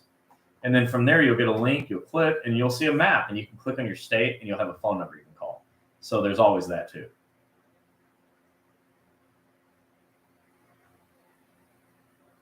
Talk amongst yourselves. Because the questions are being answered. Who's that? Emmy, Ron, and Jerry. Yeah. Wow. So there's so many other people on here answering questions now. I can just like take a break. So Lovely Hayes says, how do I call in if I'm off work and approved case? Okay, so all federal agencies have like an 800 number. They're all different numbers. Sorry, I've never had to call them because I'm not a federal employee. But there's a number you call to let someone know you're going to be out of work. And I had a state union president in Florida tell me, be sure everyone calls that number because it's one way to protect yourself. So find the number. If someone's on here, it helps to know what your agency is. And when someone hears what your agency is, there's likely someone else here who knows the number. So let us know what agency you're with. Connie says, I'm supposed to 049 for time off for surgery/recovery. What is this and how do I do this? Okay, so this is another one. The 049 is not an OWCP code. It's an agency specific code. So I'm going to need someone who's with your agency to help you out. So let us know what agency you're with and someone here will help you. Maria said, what if the postmaster and supervisor, after lying on your claim, retires? What is the recourse? Well, I mean, they're already out, so they can't be fired. The recourse is your doctor needs to do a good job to explain how they told an untruth. Get the claim accepted. The best thing you can do is just win. These people that are retired, them being penalized, hurts them, but it doesn't help you. Yeah. So I care more about helping you. So find a doctor who can overcome that and win. Where does this question go? A lot of employees know nothing about computers. What do you do when they tell you have to file your accident on ecomp? Tell them to go sit with you and help you. This is where I get a coworker, a union steward. I get a union rep to help me because I think that's what you pay dues for. If I'm wrong, then somebody here who's a union rep will tell me, but I think I'm right. Just get some help. Look, your union brothers and sisters want to help you. I know for sure they want to help you. I've never seen a more motivated group of people than union members that will help each other. So just go get some help. I know somebody wants to help you. Jackie Bush said, so the work comp doctor I've been seeing suggested that if I get denied a third time, I should try to use my own health insurance to get a reevaluation. Nope. I understand that my case has been denied, but how or which doctor will take this? And it's Jackie Bush. All right. So Jackie, I pray to God that's not one of my doctors, but if it is, please tell me. I'll correct that. I'm guessing it's not because we will do an unlimited number of reconsiderations. So if your claim is still denied, we need to see your denial letter and your last narrative report so we can see why they're denying it, and we could fix that. The only way we can't fix it is if you report it in greater than 3 years, or if it's not a legitimate claim, like you got hurt at home cooking dinner or something. Okay, and I'm not saying that that's what happened, but those are the only two ways I couldn't get a claim approved. It's not timely and it's not legitimate. If it's a timely file legitimate claim, it should be approved. If it's been denied 3 times, we got to look at the doctor's narrative reports. They're doing something wrong. Okay. So if any of you are in NALC and you're having issues with your union president, and I'm only speaking for NALC. Or not for them, but to them. Yeah. What? Oh, She forgets stuff. I have short-term memory loss. Yes. So if your union isn't helping, call your NBA. Yeah. Rural carriers, contact your district rep or contact national. If it comes down to no one is helping you and your union is telling you they have nothing to do with OWCP, which is kind of weird. Call us Or call your national, because there's always somebody like in the rural cares, there's Devin Cassidy. NALC has a handful of NBA people who are motivated to help. Right. And so everybody has somebody. So don't think that it's over just because something bad is happening. Go to the next level. Or call us. And we'll tell you exactly what to do. 877-787-OWCP. She answers the phone. If you get a message that says I'm on another call, that's because she's on another call. Respond by text. She's going to help you. Yeah. And a lot of you, because you call me and you have my text, please don't give my cell phone number out. Yeah. Just call the 877 number. Because I had somebody call me at 2:30 in the morning from, I was going to say Norway, from Iowa. So 2:30 in the morning is awfully late or early. We do like to sleep sometimes.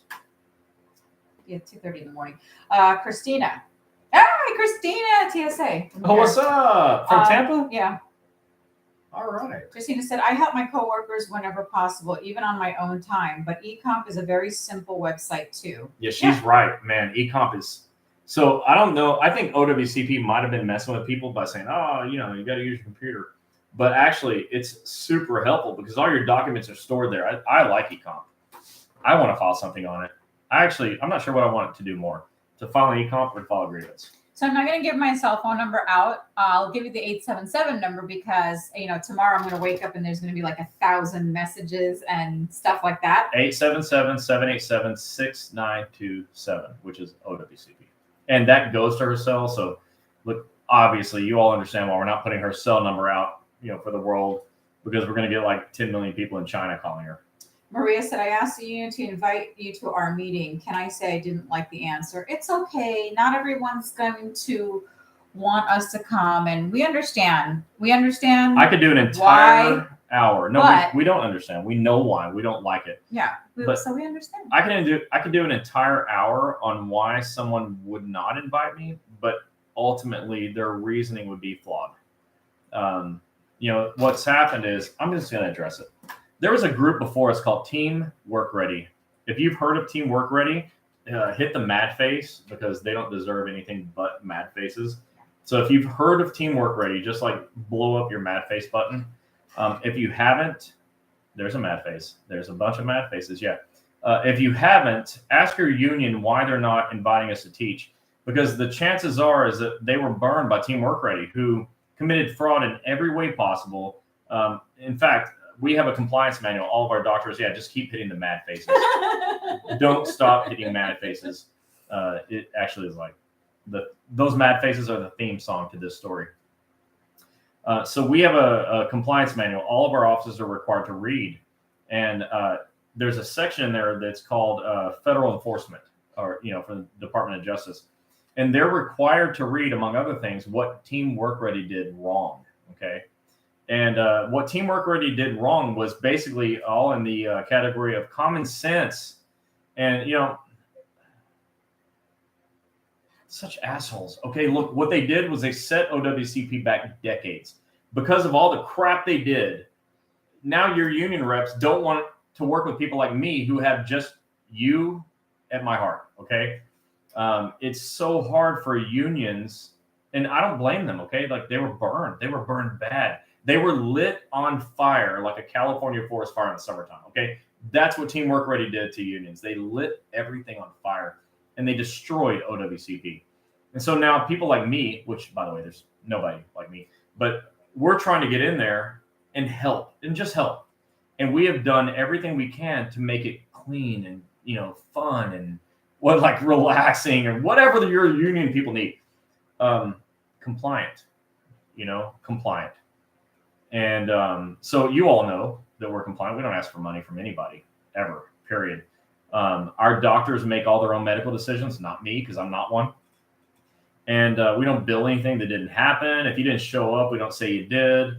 We don't accept kickbacks. We don't give kickbacks. Nothing like that, period. But your unions still have trouble because of their bad experience in the past with people I don't know.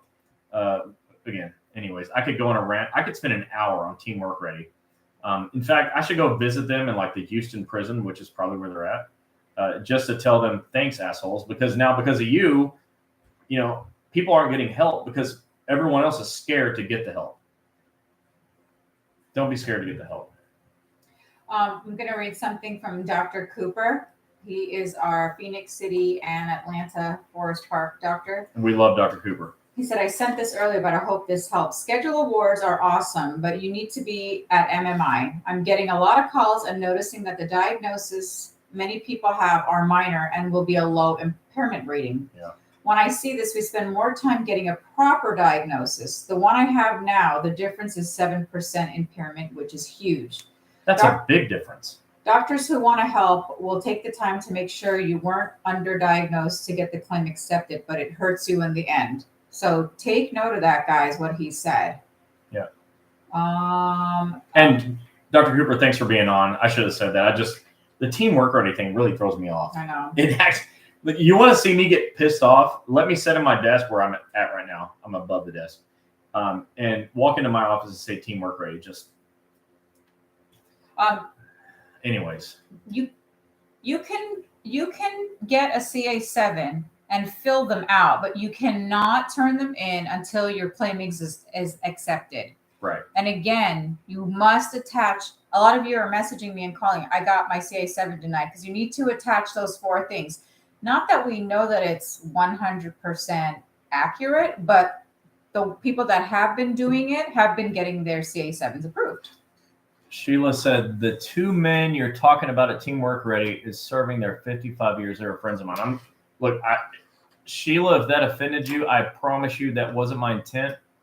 If those are friends of yours, they're not friends of mine. My friends are all the people watching here who want help and can't get it because people that need the help are scared to ask because of what Teamwork Ready did. I just tell the truth on this page. It doesn't always feel good.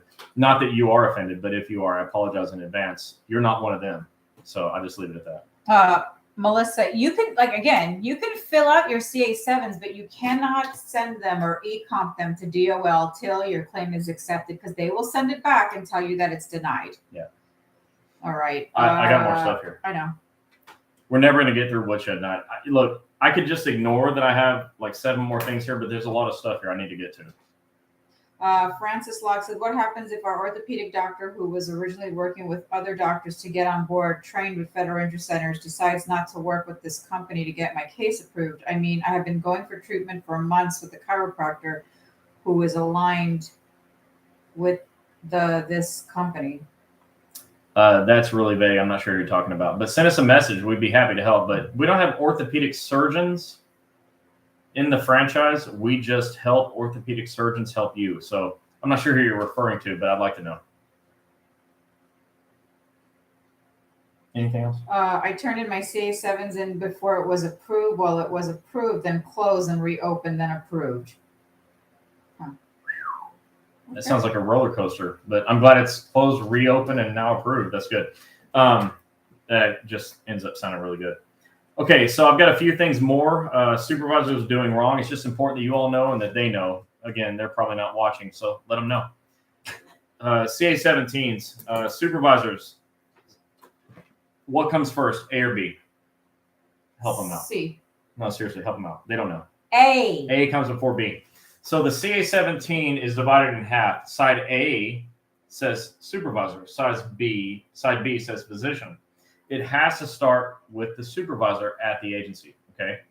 And what we need is for the supervisors to fill the CA17 out and give it to the patient or to you and take it to your doctor. So your doctor can fill out side B and give it back to the supervisor. That's the whole story. Like, Supervisor do A, you take it to doctor, doctor do B, take it back to supervisor.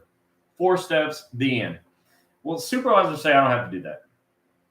All right. So look, the doctor's got to protect your job. And the best way to protect your job is with a CA-17. That way they can write restrictions that prevent you from lifting things that make you get hurt worse or whatever your restrictions are. So what I tell my doctors in training, and some of my staff doesn't like this, but they're my staff, so I train it anyways, is called the black Sharpie technique. So what I tell my offices to do is take a black Sharpie and on side A say, supervisor refused to provide a CA-17. So the reason I do that is because the doctor's got to fill out side B no matter what. They've got to protect your job. And it's going to get turned into the supervisor, to the claims examiner, and to a case manager, and who knows who else is going to see it. But somebody's going to ask, why wasn't side A filled out? My policy in life is always tell the truth.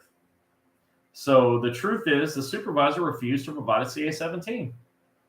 It'll be the last time the supervisor refuses to provide a CA-17. It's the black Sharpie. All right, next, controverting pay. Who knows here that on a CA1 form on the second page, box 36, which is the last box on the second page, says, if you intend to controvert continuation of pay, state your reason here. Controverting continuation of pay means they intend for you not to get paid for your time off. Don't you want to know that's happening? If you're not going to get paid your 45 days of time off, don't you want to know you're going to be sitting at home and not getting paid? So when they don't give you the second page of the CA1, that's what happens. You don't know, okay? So demand copies. But supervisors, give me a freaking break. Look, when someone's hurt, you got to let them have COP. They got a CA1. They report it within 30 days. They are, by law, eligible for COP. But when supervisors say, well, in my knowledge of the facts of the claim don't agree, or this isn't due to willful misconduct, or intent to injure themselves, or not in performance of duty, it's all usually crap. It's crap, and it prevents you from getting paid. So you, as the employee, have to get your second page and look at the last question on the second page and see if they're going to controvert COP. My staff, even the receptionists, okay, they're trained to look for box 36 and tell you if your supervisor said that, because too many of you don't read your box 36. You don't know. You got bored after page 1, I guess, and you get through halfway of page 2. You're like, oh, gosh, I can't believe I have to keep reading this. But the last question on the page says you're not getting paid. So supervisors, don't be such a jerk. Imagine if it's you, and in my third book, and in the second book even, and probably the first, I say, what if it's you? Because we know supervisors that got hurt. We know them. And when you get hurt, it's all fun and games until it's you. Mm-hmm. Who's going to controvert your pay? Nobody, because you're in management. So don't do that. Let people get paid for their time off. Here's my experience with federal employees. They want to go to work. They want to make their retirement. They want to do a good job. They don't want to have problems with you. Don't controvert pay. All right, next. CA-17 restrictions. Supervisors, follow the damn restrictions. When the doctor says no lifting more than 25 pounds, that does not mean have someone lift 30 pounds. You're not a doctor. You don't have a medical license. You have no authority to overrule a medical doctor.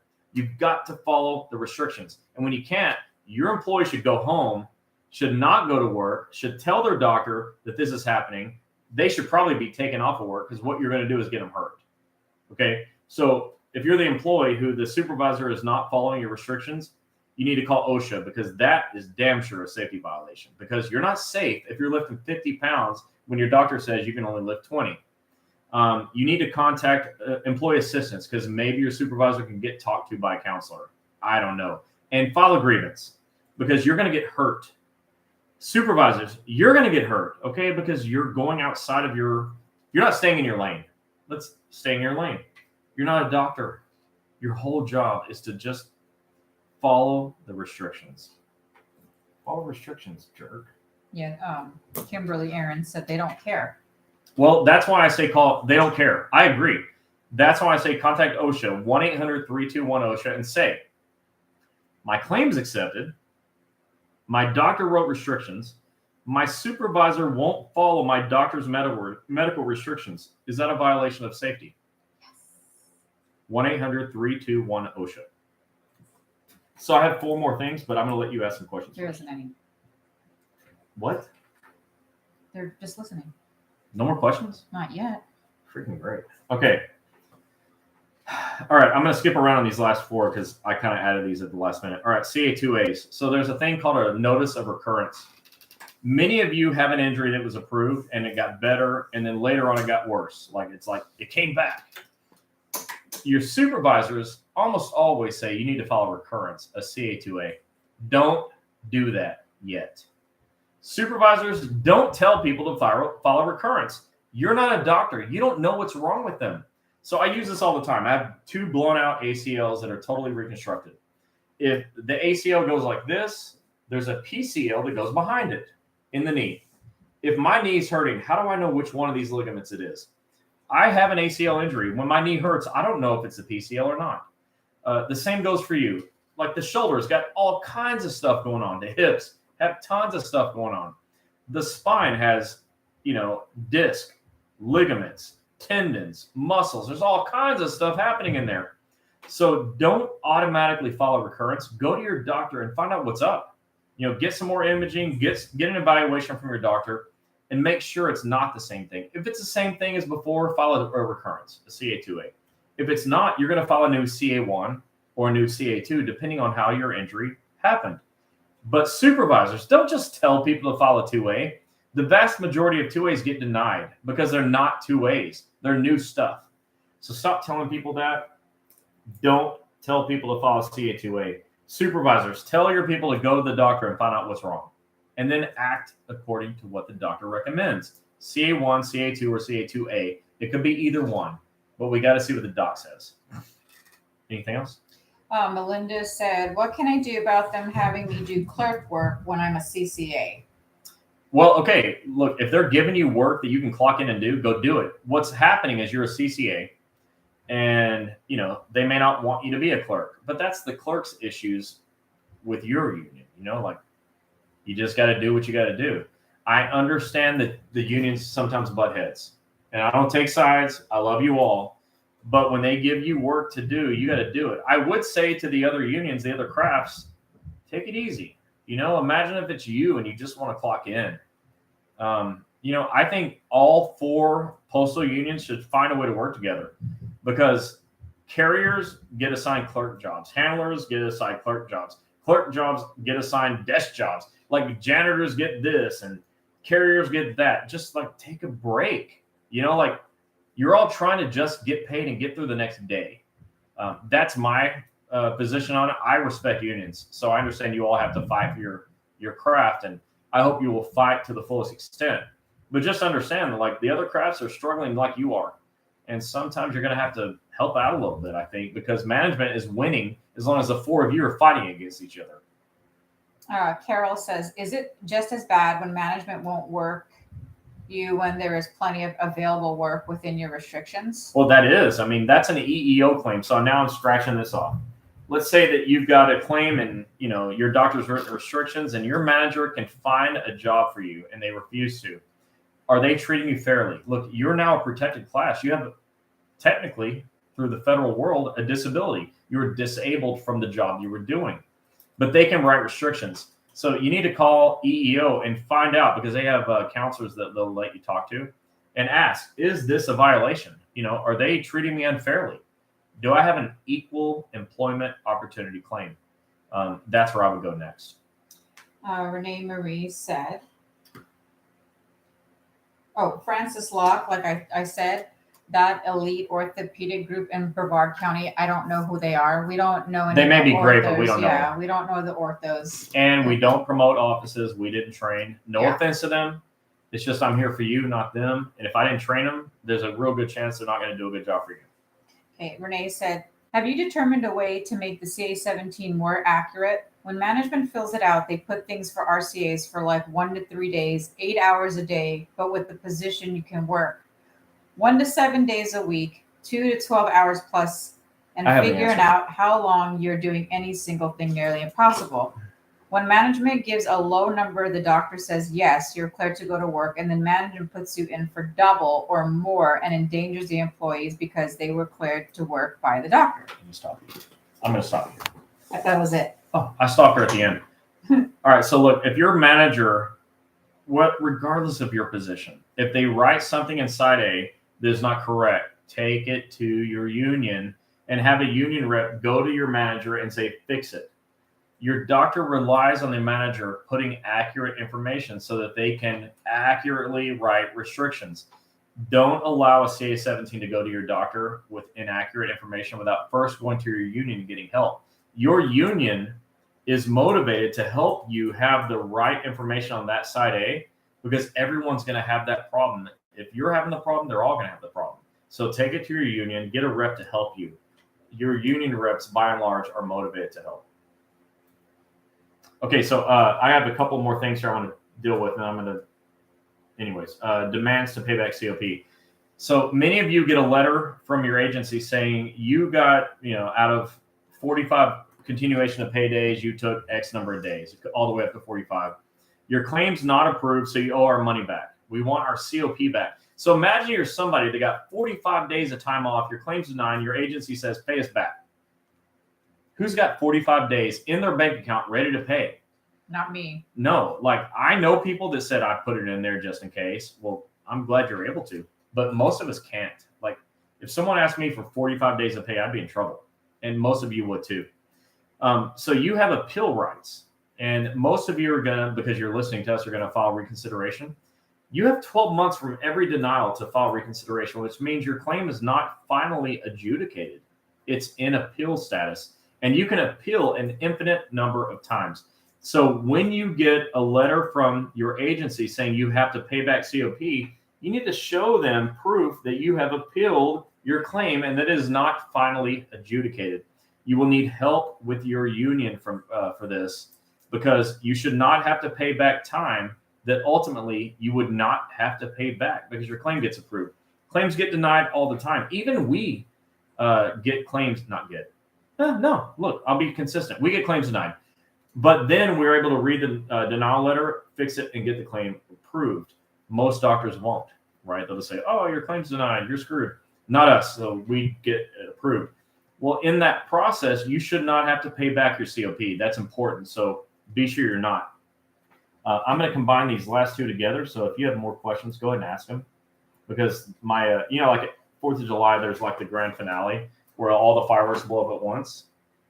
Hello? Yeah, I'm reading. So where all the fireworks would blow up at once. I'm going to do that in a second. You're about to get my grand finale. We're at 13 minutes to go. I'm going to hold on these last two. Carol Jarman said, what is the place? Because I was going there in 2019, and when COVID hit, Dr. Sue stopped. If it's her. Is that Houston? Yeah, we're not, it's not Dr. On. No, it's not Dr. It's not her. I know her. She's a really nice lady who had a very unfortunate situation happen, but it's not her. Sharon said, I had to pay my COP back with leave benefits. I'm now retired and still fighting the 2017 fall at the office. I mean, imagine, Sharon, if your claim gets accepted later and you already paid back COP, how the heck are you going to get that back? Because it was your right to have it. I hate that. All right, grand finale. Wait, somebody just came up. Anything there? No, it's Victor. If union sucks, like you said, get up and stand up and fight. Man, Victor. He's right. This is why we tell you. When you guys, we're hearing a lot of rumors about people who are going to be talking to National during their conventions. Which is fine, whatever. That's Yeah. what you're there for. You have a right to speak. You guys are the members, and we want to make sure that you guys know we're not telling you to go to your national or your state president and say, Gini and Chris said they should come and teach. If they want us to, it's But we different. We should.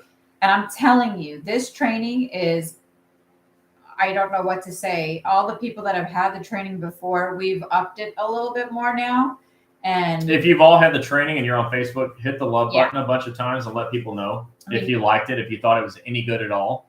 we started training maybe about 3 years ago, 3 or 4 years ago. I started training in 2007.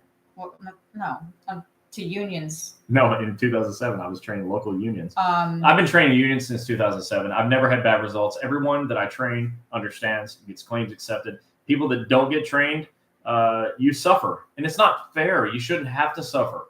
You know, like I understand you all have OWCP reps in your unions, and I respect them. In fact, I appreciate them. I'd like to take them all out for beers. Truthfully. hold on. I'm sorry. Truthfully, I would love that. I'd like to be best friends with all of them. I am not the enemy of those people. I'm not an alternative for them. They're good. They're needed. You need more of them. But until you get more of them, you got me. And I'm going to keep doing this until they make me stop. And then I'll probably keep doing it under a pseudonym. I'm just curious. How many of you are going to be talking to your state president or at your national convention or your state convention about us? Just curious. Hit the like button. Just hit the like button. Let me see if there's people that are, because I've gotten a ton of texts and emails that I've been showing Chris about what people have been saying when they go to their national convention. So I always want to know who's going to be talking about us, because we know our name is out there. I mean, we are nationwide. So. But be careful. Don't get yourself in trouble. Oh, look at this. We love you. We love your union leadership. Jacob Clark. Your presidents are friends of ours for the most part, short of maybe one, and you know who you are.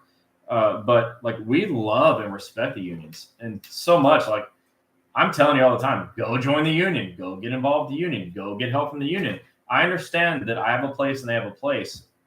They need to understand they have a place and I have a place, and my place is in support of them, nothing more. Here's one thing though, and I just saw Victor's name show up, that Victor can come on in a couple of weeks and tell you when we go there. I'm interviewing him. We don't say go to federal interest centers, go to federal interest centers. We tell you different ways to find a location wherever you are. Yeah, in fact, if it's somebody else in direct competition with us, I say go, because if it doesn't work out, you're going to call me anyways. I want you to choose your own doctors. It's very important. You get my help regardless of your doctor. I don't care who your doctor is. In fact, I don't even need to know. It doesn't matter to me. I just want to help. Yeah, we go in, we take pamphlets.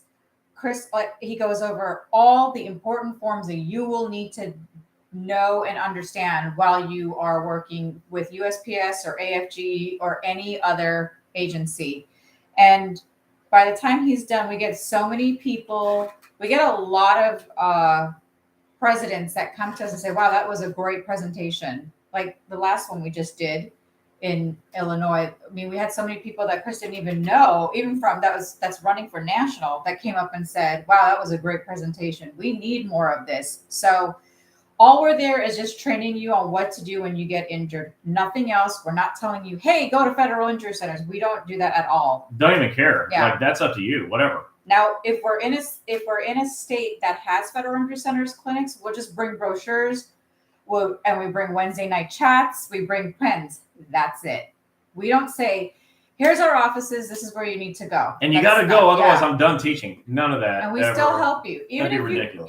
Even if you go to a doctor that's our competitor nationwide anywhere and they're not helping you, you can always call us and we will help you. Yeah. That's it. We don't do anything else. We don't train you on anything else but what to do when you get hurt at work. All right. So we have like 8 minutes left, and I know there might be more questions, and I'll go through them. She'll look at them. I want to handle the last couple of things. I have 2 more things. Let me tell you what they are. One of them is called harassment/threats. If you've ever been harassed or threatened by your supervisor due to a work injury, can I see an angry face? Because I'd like everyone else to know that they're not the only ones this happens to. If this happened to you, that you were harassed or threatened because of a work injury, would you just hit an angry face? I want everyone to see they're not the only ones, because people think all the time, I'm the only one this happens to. And they're trying, the supervisors are trying their best to prevent you from doing this. It's almost like as if, wink, wink, they get a bonus for preventing work injuries, being filed. And I'm not saying that's the case. I don't work there. But I know it happens. And so many of you tell me about it all the time. In my second book, I write about horror stories. People don't report their injuries because they're scared of their supervisors. And so I've got a harassment and threats, and I've got another one. And what I wrote, my last thing, was being a jerk overall. So this is what I would call my grand finale, my 4th of July, where I just let all the rest of my fireworks go at one time. So I come from a management background. I have a master's degree in management. I have a background of 25 plus years of managing a lot of people. I have a verified history of less than 5% turnover because my staff likes working for me. They like working for me because I come from a place where I say love everybody. And when you love everybody, you can only treat people good, because you would never treat somebody bad that you don't love. So my policy is love everyone. Okay. Your supervisors don't have that policy. And so this message is for them. I've written in both of my first books, and I wrote double in my third book to supervisors about how to be good at your job. I wrote about the Peter principle, which is essentially when someone is promoted to a point of incompetence, they peter out. I didn't come up with this, by the way. I wish I would have. It's that bad ass. But the Peter principle, I talk about, not loving your people. And there's a book called Good to Great by Jim Collins, where he says, what you need to do is look in the mirror for failure and look out the window for success. Because when you have success, they did that. When you failed, it's because you did something wrong and they followed you. Supervisors, it's your fault. When something goes wrong, you did that. When your people are scared to get help, it's your fault. So they don't get help. So you don't get them back. And so they leave. And so you have this constant turnover, which is expensive. I had a union president in this state who said that, the cost of turnover for his agency far exceeded the cost of treatment for the injury. Which means supervisors, you idiots, you're costing your agency money by giving people a hard time. You got to let people just get better. And harassing, there are laws against this. You're not allowed to harass and threaten and fire people. It's a crime to penalize someone or punish or threaten for filing a work injury. OSHA says it's a crime for not letting someone report their injury. It's one of their employee rights. You're breaking the law. You're breaking the law, which Beavis and Butthead's in my head. Breaking the law. But anyway, it's not funny. But these supervisors are like Beavis and Butthead. They're that They are Beavis and Butthead. Just idiots.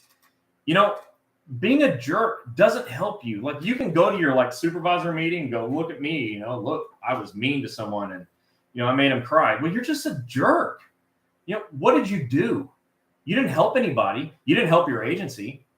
You think you helped your agency? You have a shortage now in your, your carriers there's not enough of them. There's not enough clerks. VA, there's not enough nurses. TSA, there's not enough agents screening because, they're at home or you fired them. You idiots. You've got to be nice to people. You have to treat people with respect. You have to know the laws, follow the rules, follow the laws, have some compassion. Look, I hope one day it's you, and I hope somebody treats you like shit, because you'll go, oh, that's what I've been doing? Yeah, that's what you've been doing. The number one reason people don't report their injuries is because they're nervous at best. They're scared of you. They're worried about the ramifications of reporting a work injury. We had a lady who argued with her saying, my supervisor's going to fire me. And she said, but they can't. I mean, obviously they can. It's just against the law to do it. So, my big grand finale is supervisors, stop being such assholes. Like, there's a way to do this. I know that you got promoted to a point of incompetence. I know that you don't have a background like I do in management. You don't know how to lead people. You probably in your high school on your sports team did water and not like quarterbacking. That's the way it was. Whatever. Like, you're not a leader, but you can learn. You can learn. You can try. You can make an effort. You can look at someone suffering and say, I'm going to help. Yeah. But you don't. You don't help. You make the situation worse. You make everybody hate you. And when people hate you, they're not trying to get back to work to help you. They don't care about you. Oh, your job is production. You're screwing your own production.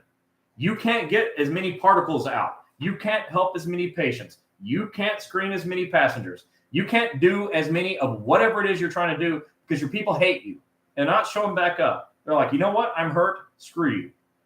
But you know what? I managed a bunch of people, hundreds and hundreds of people over a 20-year period.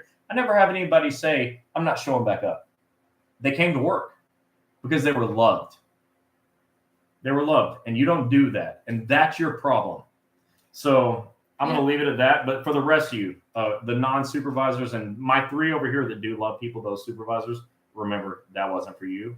I love you too. But the rest of you, you got to fight back. If you allow me to say this, contact OSHA, 1-800-321-OSHA. File EEO complaints, eeoc.gov or eeo.gov, whatever. You'll figure it out. It's just one letter. File agreements because your unions are powerful. If you're not involved with your union, get that way, okay? If your unions aren't fighting for you, go up the ladder. Somebody wants to. Believe me, somebody wants to help. Go to employee assistance because sometimes they're helpful. OIG or Department of Justice and Congress. You know what? Call your congressperson. Don't get screwed over. And in my last book that we're all in this together, one thing that I hit home is that you have to fight for yourself. No matter what, fight for yourself. Do not lay down. Do not take no for an answer. Do not lose, okay? You were born to win. You have the law on your side. You have us on your side. And for the most part, your unions are there. And when your supervisors aren't, we are. So we all take them out behind the woodshed. They get their 2x4 moments. And by the way, don't use actual violence. I'm using metaphors. I never hit anybody with a 2x4, so don't do that. But the proverbial 2x4, give them the laws. All right? Show them what they're doing wrong. Say, what are you going to do when you write a false statement and they come for you? Then what? What are you going to do when you prevent me from filing a work injury and they come for you? Then what? Because they don't think of what's next. The then what is what they should be scared of. And you all have the power to bring the then what to their ass. And that's all I got. Hello? Hold on. So the one he was talking about, what Chris was talking about, where this lady was arguing with me, it's really sad because it's more and more like there's one spouse that's working and the other spouse is terminally ill, cancer, COVID, whatever, just and can't. And she's that scared to file her claim because she keeps saying, I was told you're wrong and I'm going to get fired if I file my claim. She injured herself and messed up her shoulder where she needs surgery currently. She's trying to care for her sick husband who has cancer. This is not the first time we hear about this, or the third, and it's not the last. And I kept telling her to file her claim. She refused. So she's on all these different Facebook sites asking, what does she need to do? What does she need to do? And everybody's telling her, contact Gini and Chris. And I just stopped talking to her because she thought I was picking at her and thought I was lying. And we're not picking at you. We love you. We're just trying to give you the right information. Yeah, I'm not lying. File your claim. I told her how to do it on eComp. I told her to even call me. She was scared to call me. That's another thing. She was too scared to call me. She says that I don't realize that they're following her. Well, I can't help you with that. You know, I told her, go to your union. She says, union's in bed with management, blah, blah, blah. I don't know. Maybe not. But you know what? You can't be scared. Somebody asked Ron Speakman how he feels about being scared about this. Ask that. Somebody ask it. Yep. I'm pretty sure he's about to give the answer. And Ron, be as colorful as you want to be. Open forum. Don't care. Look, Ron's a friend of mine. I'm just going to say this. I mean, he's a really good friend of mine. And he's been through it. Nobody's been through what he's been through. And if you have, I feel sorry. I'm sorry that you went through that. But Ron's coming out on the other side. And it's because he fought back. Because he didn't take it. He fought a lot. He fought everything. Like, he fought in ways that most of you couldn't imagine. So never, ever stop fighting for yourself. Ever. Never stop fighting for yourself. I'll never stop fighting for you. Most of you have union reps that will fight to the death for you. So you got to fight for yourself. There is a light at the end of the tunnel. And I used to have this calendar, a desk calendar when I was in high school. And it was a sports calendar, and it was quotes, sports quotes. And there was this college football coach, I can't remember who, but his quote was, there's a light at the end of the tunnel. I just hope it's not a gorilla with a flashlight. Oh, boy. I'm telling you, there is a light at the end of the tunnel, and it is not a gorilla with a flashlight, okay? The light is law. The light is, this is what you do to win. So be with us. We're going to help you win. I'm going to read this question real quick by Richard Bailey. He said, my supervisor put me in for sick leave on the day for which I filed a CA7. I had filed the slip for LWOP. My postmaster then approved my CA7 through eComp. Now what do? I can no longer resend the CA7 because she approved the email from eComp. So I got paid for the day, and now OWCP is going to pay me as well. What do I do? What do you think? because I got to reread it. My supervisor put me in for sick leave on the day for which I filed a CA7. I filed a slip for LOP, OWCP. My postmaster then approved my CA7. Now what do I do? Rescind the CA7. All right, so all of this is like procedural. You get COP for 45 days, continuation of pay, when you have a CA1 claim that you report within 30 days. If your claim's not approved by the end of the 45 days, you can't file LWOP. It doesn't matter what your supervisor says. Like, they don't get to approve or disapprove. LWOP is what you get when you're out of work for a valid work injury that's approved. So the key is that your claim is approved. Your doctor gives you your 4 pieces of documentation. You attach it to your CA7 and you fill the CA7 out perfectly and you turn it in. But your claim has to be approved first, and nothing that was there screamed, my claim's approved. It just said, like, my supervisor's doing some stuff and they're likely to screw you over. Francis Locke said, can you decide not to go back to your position if you feel it would cause further injury? You can decide not to go back, but then your options are going to be very limited. Very, very limited. You know, you can stay out on OWCP, but not forever. You could end up on federal disability, which by year 2, you're making 40% of your income. But you can also get another non-federal job for the other 80, for another 80%. Or you can get better and get back to work. But it gets real tough if you're out forever. That's just hard because they got rules that will prevent that. Martha said, there's a clerk that thought her shoulder and chest were hurting from getting a COVID vaccine. She was told that there was no issues with her heart. She said she feels she hurt herself on the job. Is she able to file a CA1 at this point, or what should she do? Well, it's a CA1 if she thinks what she did was in a single shift. It's a CA2 if she thinks it developed over time. If she truly believes and her doctor agrees it's related to the CA or to the COVID, then that can be covered under her CA1 COVID claim. I like what, where did it go? Victor said, if you're a steward and afraid of management, you're in the wrong job. Man, I like everything Victor says. I love it. Victor, come back next week too, please. Yeah. Sheila says, what determines if you get automatic pay every 28 days? Well, that's periodic roll, and you got to make sure your claims examiner has got you listed as that, and then you don't have to turn in CA7s all the time. All right, guys, so it's 10:06. We did a little over 2 hours, but we're going to close off with everything. And if there's any questions that we haven't answered, I'll go back and recheck them. I want to show you guys. This is, and here, let me show people on YouTube. And let me show people on Facebook. That's our calendar. That's for April. In 1 week, we go from Virginia to Utah to Texas to Tampa in 1 week. And a night in Vegas. And then, well, that's 4 states. And then the following week, we go from Florida to Texas to Jacksonville. So our schedule is all booked for April so far. May has some things going on. We will be at, Chris is training for APW in Jacksonville, because some of you are asking, on the 27th from 9:30 to 12. We will also be doing May 1st, Jacksonville APW steward training. So we're going to be putting those out. And if anybody knows Dr. Harper, in Birmingham and Montgomery, Alabama. He is opening his 3rd clinic in Huntsville, Alabama. We're so excited. Dr. Harper is a killer. That guy is going to get your claims accepted. Yeah, he's like, all right, look, I've done it here, I'm doing it someplace else. So if you're in Huntsville in May 19, 20, and 21, our plan is to be in Huntsville, so we'd like to see you. Yeah, Huntsville, Alabama. What we want to do is a little lunch and go. Invite stewards, members, presidents, any union official. Anyone. Have some lunch at the office, tour the office, just come in, come out, and just see the office. I know there's a huge base out there. The VA, there's a lot of roll carriers out in Huntsville. There's a lot of everything. So we're going to put those dates out there. So we're going to be there for 2 days. Tanya Ferry said, did you say Vegas? Yes, Tanya.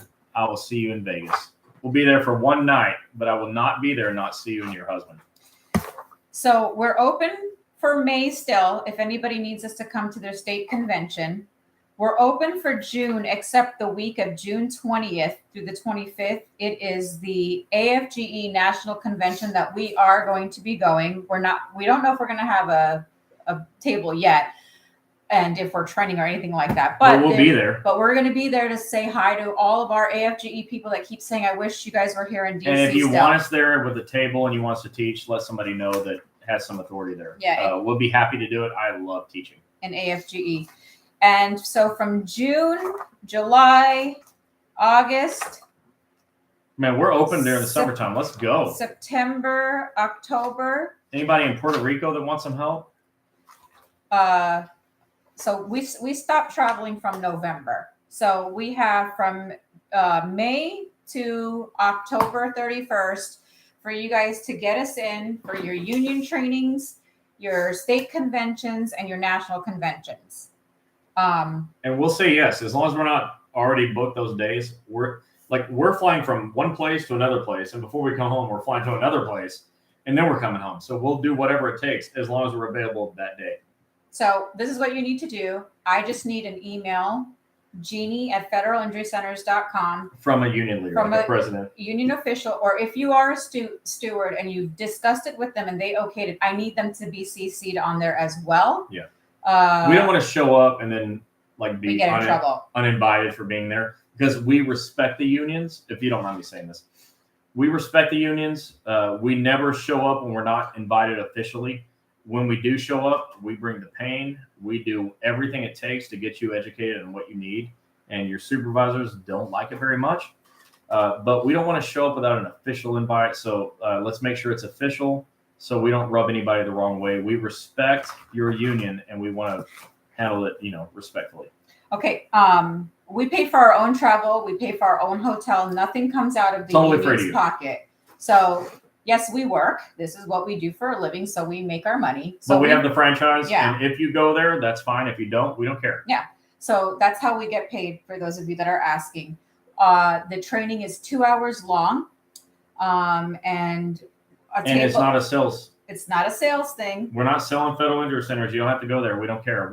We're training you on OWCP and nothing else. The only thing we tell you, that Chris tells you when he's up on stage, because I'm hiding at the bottom because I don't want people to see me, is we have the projection and we have Wednesday night chats up. That's just to show you to come here. And, now we're going to add YouTube on there to come here and get training. Yep. That's it. So because you need it. There's people in the audience. So where can we go? And Chris will say, okay, go to Google. And this is what you do. He tells you what to do. OWCP injury doctor in your city and state. Yeah. And, he'll barely mention the franchise. That's it. Yes, we have franchises. Go on the website if you want to see where it is. That's it. We don't say anything more about the franchises. It's not a sales tactic. Right. We're there to teach. People are like, oh, there's no way you want to do this. You have no freaking idea. I love doing this. I've been teaching this stuff for 20 years. I love doing this. What we got? Do you both train the USPS union reps? Yeah. Yes, that's what we do. We train stewards. We train union members at a regular union meeting. Never supervisors, because they're still back behind the woodshed. They haven't really got their senses yet. They don't want to get taught. We do state conventions, national conventions, and worldwide conventions. I'll make you Mr. 305. What is it, Mr. Worldwide? Yeah. Don't ever say that again. Mr. Statewide. The email is Gini, Gini, at federalinjurycenters.com. And if you want us to come to your union meeting, and I'm not being mean, and I'm just going to say it, if there's only 5 or 10 of you, it's hard for us to go to that. It's hard because we are paying for our travel. We're paying, if I'm paying to go to you, I'm happy to do it, but I want to train a bunch of people. Yeah. I want to get maximum benefit for the money I'm spending to get there. So please, if I'm coming, pack the house. That's all I'm saying. Pack the house. I will show up. If I show up, there's 5 people, I'll still teach. I just won't like it that much because I realize I'm leaving a lot on the table. I want to help so many people. And, we're all in this together. You're not alone, like the books say. And I live that. I literally live, you're not alone, and we're all in this together. I'm trying to encourage you to teach someone else or tell someone else. So if you don't tell people to show up, you didn't do your part. I'll do my part. But we're all in this together. So you've got to tell somebody else that I'm here teaching it. Yeah, Francis, there is still a lot of union presidents that don't know who we are. We love them too. A lot of the crafts still don't know who we are. And it's so funny. We were just talking about this. How many hits did we get on our Facebook?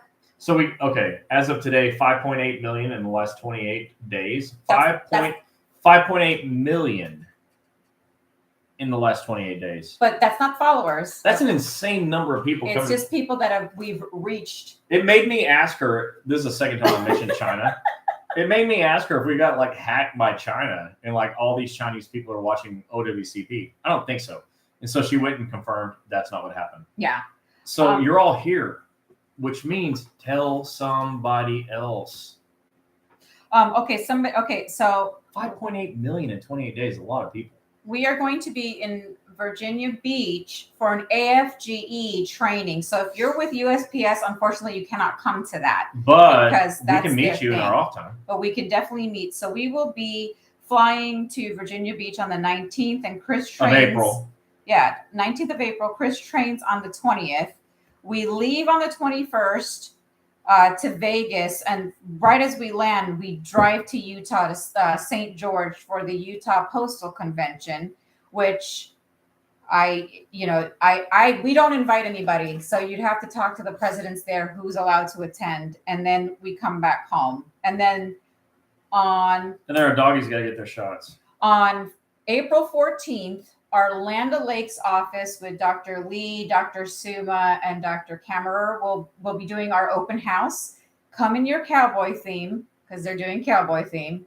They're going to have food, open bar. They have a DJ. It was like so much fun. I'm sure you guys saw the picture. We were just taking shots. So if you're in Spring Hill or anywhere around these surrounding Brooksville, Crystal River. But Spring Hill, I know there's a lot of Spring Hill rural carriers that are driving like an hour or more to go to a doctor.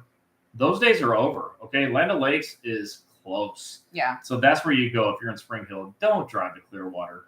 You go to Land O'Lakes now because it's faster and you get to spend more time on the clock getting paid and less time off the clock fighting and jumping through hoops to get paid.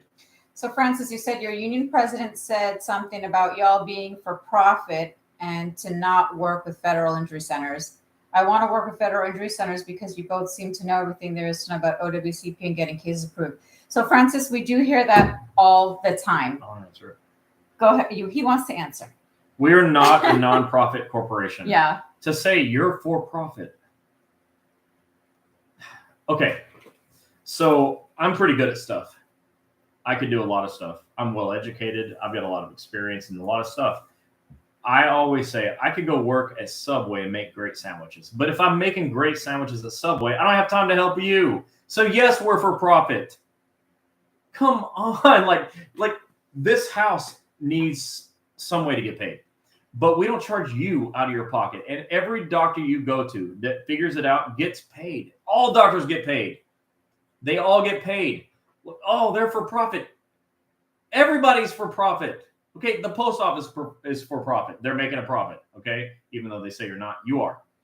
Look, yes, we're not a non-profit corporation, but as far as you're concerned, it's free to you. Yeah, Free. What happened to all the franchises all around? McDonald's, Walmart, Publix. Well, they don't care about that. Those are for profit too. But it doesn't matter. It's the same thing. The point is, our doctors are independent doctors. We are a franchise like McDonald's is a franchise. We are not a nonprofit any more than McDonald's is a nonprofit. The only difference between us and McDonald's is we don't make cheeseburgers and we don't charge you money out of your pocket ever, no matter what. And you can you can stick being in the 7% approval rate, or you can be in the 90+% approval rate. So that's what Federal Injury Centers does. We are in the 90+% approval rate. And we only exist because I listened and you said, I need doctors. So because you said you need doctors, I gave you doctors. Yeah. So your unions need to probably get okay with that, because here we are preventing all those appeals that they're doing. There are no stacks of appeals at our doctors. So Linda, hold on, I'm sorry. There are no stacks of appeals in our doctor's offices. there are stacks of approvals. Ask around in your unions and ask around at how many appeals you have versus approvals. We don't do that. We just win. And it's not for profit. I'm sorry. We're not a nonprofit. Well, here's this. Here's Linda. She is a union president for one of the crafts in AFGE. Said, I deal with profit businesses all the time as a union president. Well, we all do. Like, if you go to Publix, that's a profit, whatever, but you got to eat. When you come here, you got to get an accepted claim. You got to get better. You got to make it to retirement. Eventually, you want that schedule award. And nobody knows how to do this stuff, but we do. And I can't go make sandwiches at Subway because I want to have time to help you. Oh, so I got to do this. Francis, it's okay. We love you too. Yeah, he says, I love you guys. I just didn't understand why he would say that. So you're not the only one. This is the first question everywhere. Everywhere. So how do you get paid? And that's because of Teamwork Ready. Teamwork Ready screwed us all. They screwed you more than me. Believe me. Look, all I got to do is fight through it. Here. But you have to fight through all this other stuff, and you can't get help because of Teamwork Ready.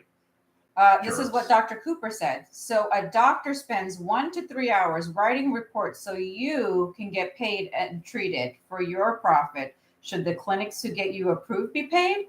Well, obviously. I mean, look, doctors get paid. Yes. And there's a system set up for that. But somebody asked, that's the only reason we're talking about money. Otherwise, we never talk about money because we don't care. Yeah. We help you. This is a free service. We're glad you're here. Thank you for being here on YouTube, on Facebook. We really appreciate it. I'm sorry for the rant. When people start, I rant when you get prevented from getting help because of this is a for-profit company. Welcome to the United States. Okay. For-profit is kind of a thing here. That's what we do. Except for our for-profit thing costs you nothing and helps you save your life. So see, this topic is very touchy for both of us. I mean, our entire team, because we get harassed. We're not saying by you guys, but we get harassed by union presidents and lots of people. How do you guys get paid? Who's paying for this? Nothing's coming out of your pocket. You don't even go to any of our doctors. We're not speaking for any other federal clinics out there, just ours. You will never go to one of our doctors and ask for your insurance card or cash or card or anything. And if they ever do, we tell you, we want to know. I mean, they're not allowed to. They get kicked out of the franchise. Yeah, there are phone calls that front desk girls say to a patient, and it gets back to me, and we nip it in the butt right then and there. I'm probably the hardest one out of everybody on the team because I'm like, she's actually really rough. I'm like, why are they saying this? They need to be trained more. So when that happens, that's exactly what we do. Some doctors wind up firing them because they know the rule not to ask for any money or that happens. Give patients wrong information. So we take this very seriously. We have kids. We don't want to go to jail. So this is why we do everything. Okay, we're going to stop right there. I have a strong, firm rule. We don't talk about jail. I don't own anything orange either. So move past that. Don't ever say jail again. Don't do that. Okay. Anyways, the point is we love you. Hold on. They don't care about our trip. I'm telling them about the 2 days. We love you. We're here to help you. Are we for profit? Okay. We're a U.S. corporation that has whatever. Yeah, we make money. But you don't make any money when your claim is denied. And we don't charge you out of your own pocket. It doesn't cost you a penny. So keep going wherever you want to go. But if you come here, we'll take care of you. And as long as you keep coming back to Wednesday night OWCP chats with Chris and Gini on YouTube and on Facebook, you will keep getting this help no matter what. And everyone will come around eventually. Everyone will eventually come around and realize, oh, wow, we're getting killed except for people that go to federal injury centers. Yeah. So enough of that. Sometimes we get on a tangent because it does bother us when this comes up. Anyways, those of you that are in Pasco and Hernando County, don't forget April 14th in Lutz. Land O'Lakes. Is it Land O'Lakes? It is for sure. Land O'Lakes, Lutz. Oh, okay. It's not Lutz. Okay, Land O'Lakes. We're going to be there for our open house again with Dr. Lee, Dr. Suma, who's running that office, who is awesome. Chris was there on Monday, and he will be stopping in. So if there's anybody in Pasco and Hernando County, he's a bad man. He's awesome. I'm serious. If anybody ever wants to talk to Chris face-to-face from Pasco and Hernando County, and you go to the office, I'll be there. Just let us know, and he could be there. It's or from anywhere. If you want to come in, I'll go to the Land O'Lakes office. They've got a space for me, and I'll be happy to sit and talk with you. And on April 28th, our Fort Worth Bedford Thank you. office will be doing their grand opening, and Eric Blowers will be coming to that one. We heard there's people coming in from Oklahoma just to come see Eric. So we're going to shut him down because we're supposed to be there, not Eric. Eric steals the show every freaking time. So the thing is, like, just when I think I'm the most loved person in OWCP, I look at who's sitting next to me. I'm like, okay, I'm number 2. But then Eric comes on, like, shit, I'm number 3. Eric, everybody loves Eric. And you should. Yeah. He's a winner too. So he's going to be there. They're going to do Mexican food, Greek food. They're having a margarita bus. Eric's going to be there. There's going to be MRI reps there, orthopedic surgeons, neurosurgeons. And the purpose is everything. Because we build pods of surgeons and imaging centers that won't charge you out of your pocket. Yeah. So, yeah, come by if you're in the Fort Worth area. I know a lot of people were messaging me like, oh, you're just 15 minutes down the road. So we're looking forward to our next 2 open houses. After that, we have no more open houses planned because we're not ready yet. Another set of training. So get those emails and talk to your union. And again, we'd love to come to your state convention and your national convention. And with that said, That's hope it. You guys had a good training tonight on taking management behind the woodshed. I mean, 2.5 hours. We've never done that before. This is a record. Yeah. So I actually did it for 8 hours once, but not on Wednesday night chats. But 2.5 hours on Wednesday night chats is kind of a record. Thank you all for being here. I appreciate all the questions. Thanks for tolerating my rant. I've had some. Hold on. I've had some pent up frustrations for a few weeks. Yeah, he has. Obviously, the money thing frustrates me because every time you guys get prevented from getting help because somebody might be making profit, it means you're getting screwed. Yeah. I mean, if you want to get screwed, keep listening to the people that say, "Oh, that's for profit." So stupid. You know what, Sheila? I didn't even think about this. I'm going to make you a T-shirt that says "Everybody Loves Chris." You know that show? And not everybody does, clearly. VM Johnson, you said I asked for help but never got a response. If you can message me after this, as soon as we hit end on the live, I will answer your question. Yeah, I mentioned that in the beginning, and you probably weren't here, but if a question doesn't get answered, we want to answer it. So just repost it, and then we'll get to it. There's like so many people, thousands of people are watching. Occasionally, we miss a question. It's not intentional. So just repost it. We'll be glad to help. We want to help you. Yeah. Linda Smith, I am looking forward to speaking to you one-on-one so we can come help you with your AFGE members. And if you want to get us a table at the National Convention in June, we're going to be there. Despite we're still going to be there, we're going to go root for Mr. Kelly. So we look forward to that. And that's all for tonight. Don't forget, if you want to prepay, pre-order book 3, go to breakingowcp.com. So the reason it's in pre-order status is because it's not printed yet, but a lot of people are like, hurry up. So it's on there. So www.breakingowcp.com. You can get these books as PDF downloads, and I want you to get them. Please get them. They're only $5 a piece because I want you to download it to your phone. That way you can put your phone in your pocket, which means you got these books in your pocket. When a supervisor gives you the wrong answer or it just tells you something that just doesn't feel right, all you got to do is go to the table of contents in each book and just go to that chapter and find the answer and say, yeah, but here's the real truth. The point I'm doing is like, you don't have any help. You got nothing, okay? No offense to unions. You're helpful, obviously. Even especially when there's no clinic there. Let me explain myself. I'm not talking about unions not being helpful. I'm saying you don't have doctors. You're struggling. You're on an island by yourself, and I've given you these that you can stick in your pocket. So go to breakingowcp.com and download these to your phone. The 3rd volume is coming. You can pre-order it now. I put in the print order today. It takes however long it takes. As soon as they are delivered to me, I'll start shipping them out. So go ahead and go to breakingowcp.com and order your 3rd volume and get your first 2 on PDF and put them in your pocket. And as soon as I have the printed copies, I'll mail them out to you right away. And shipping is always free. It's also available for download, yes. So you can buy the downloadable one and just get it. Well, it's not on there yet, but the 3rd book, I mean, if there's a significant demand for the 3rd book being downloadable right now, I'll go ahead and put it on there.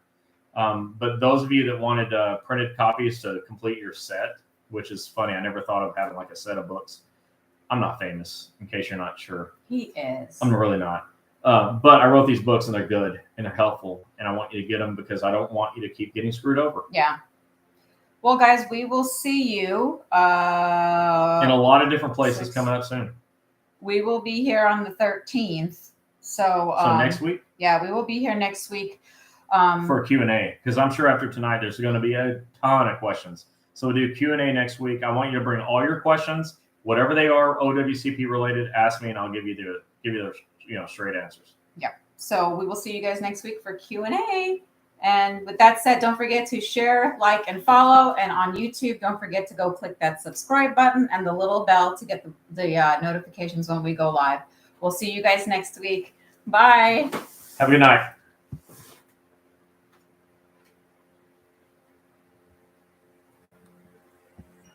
I got a piece of it.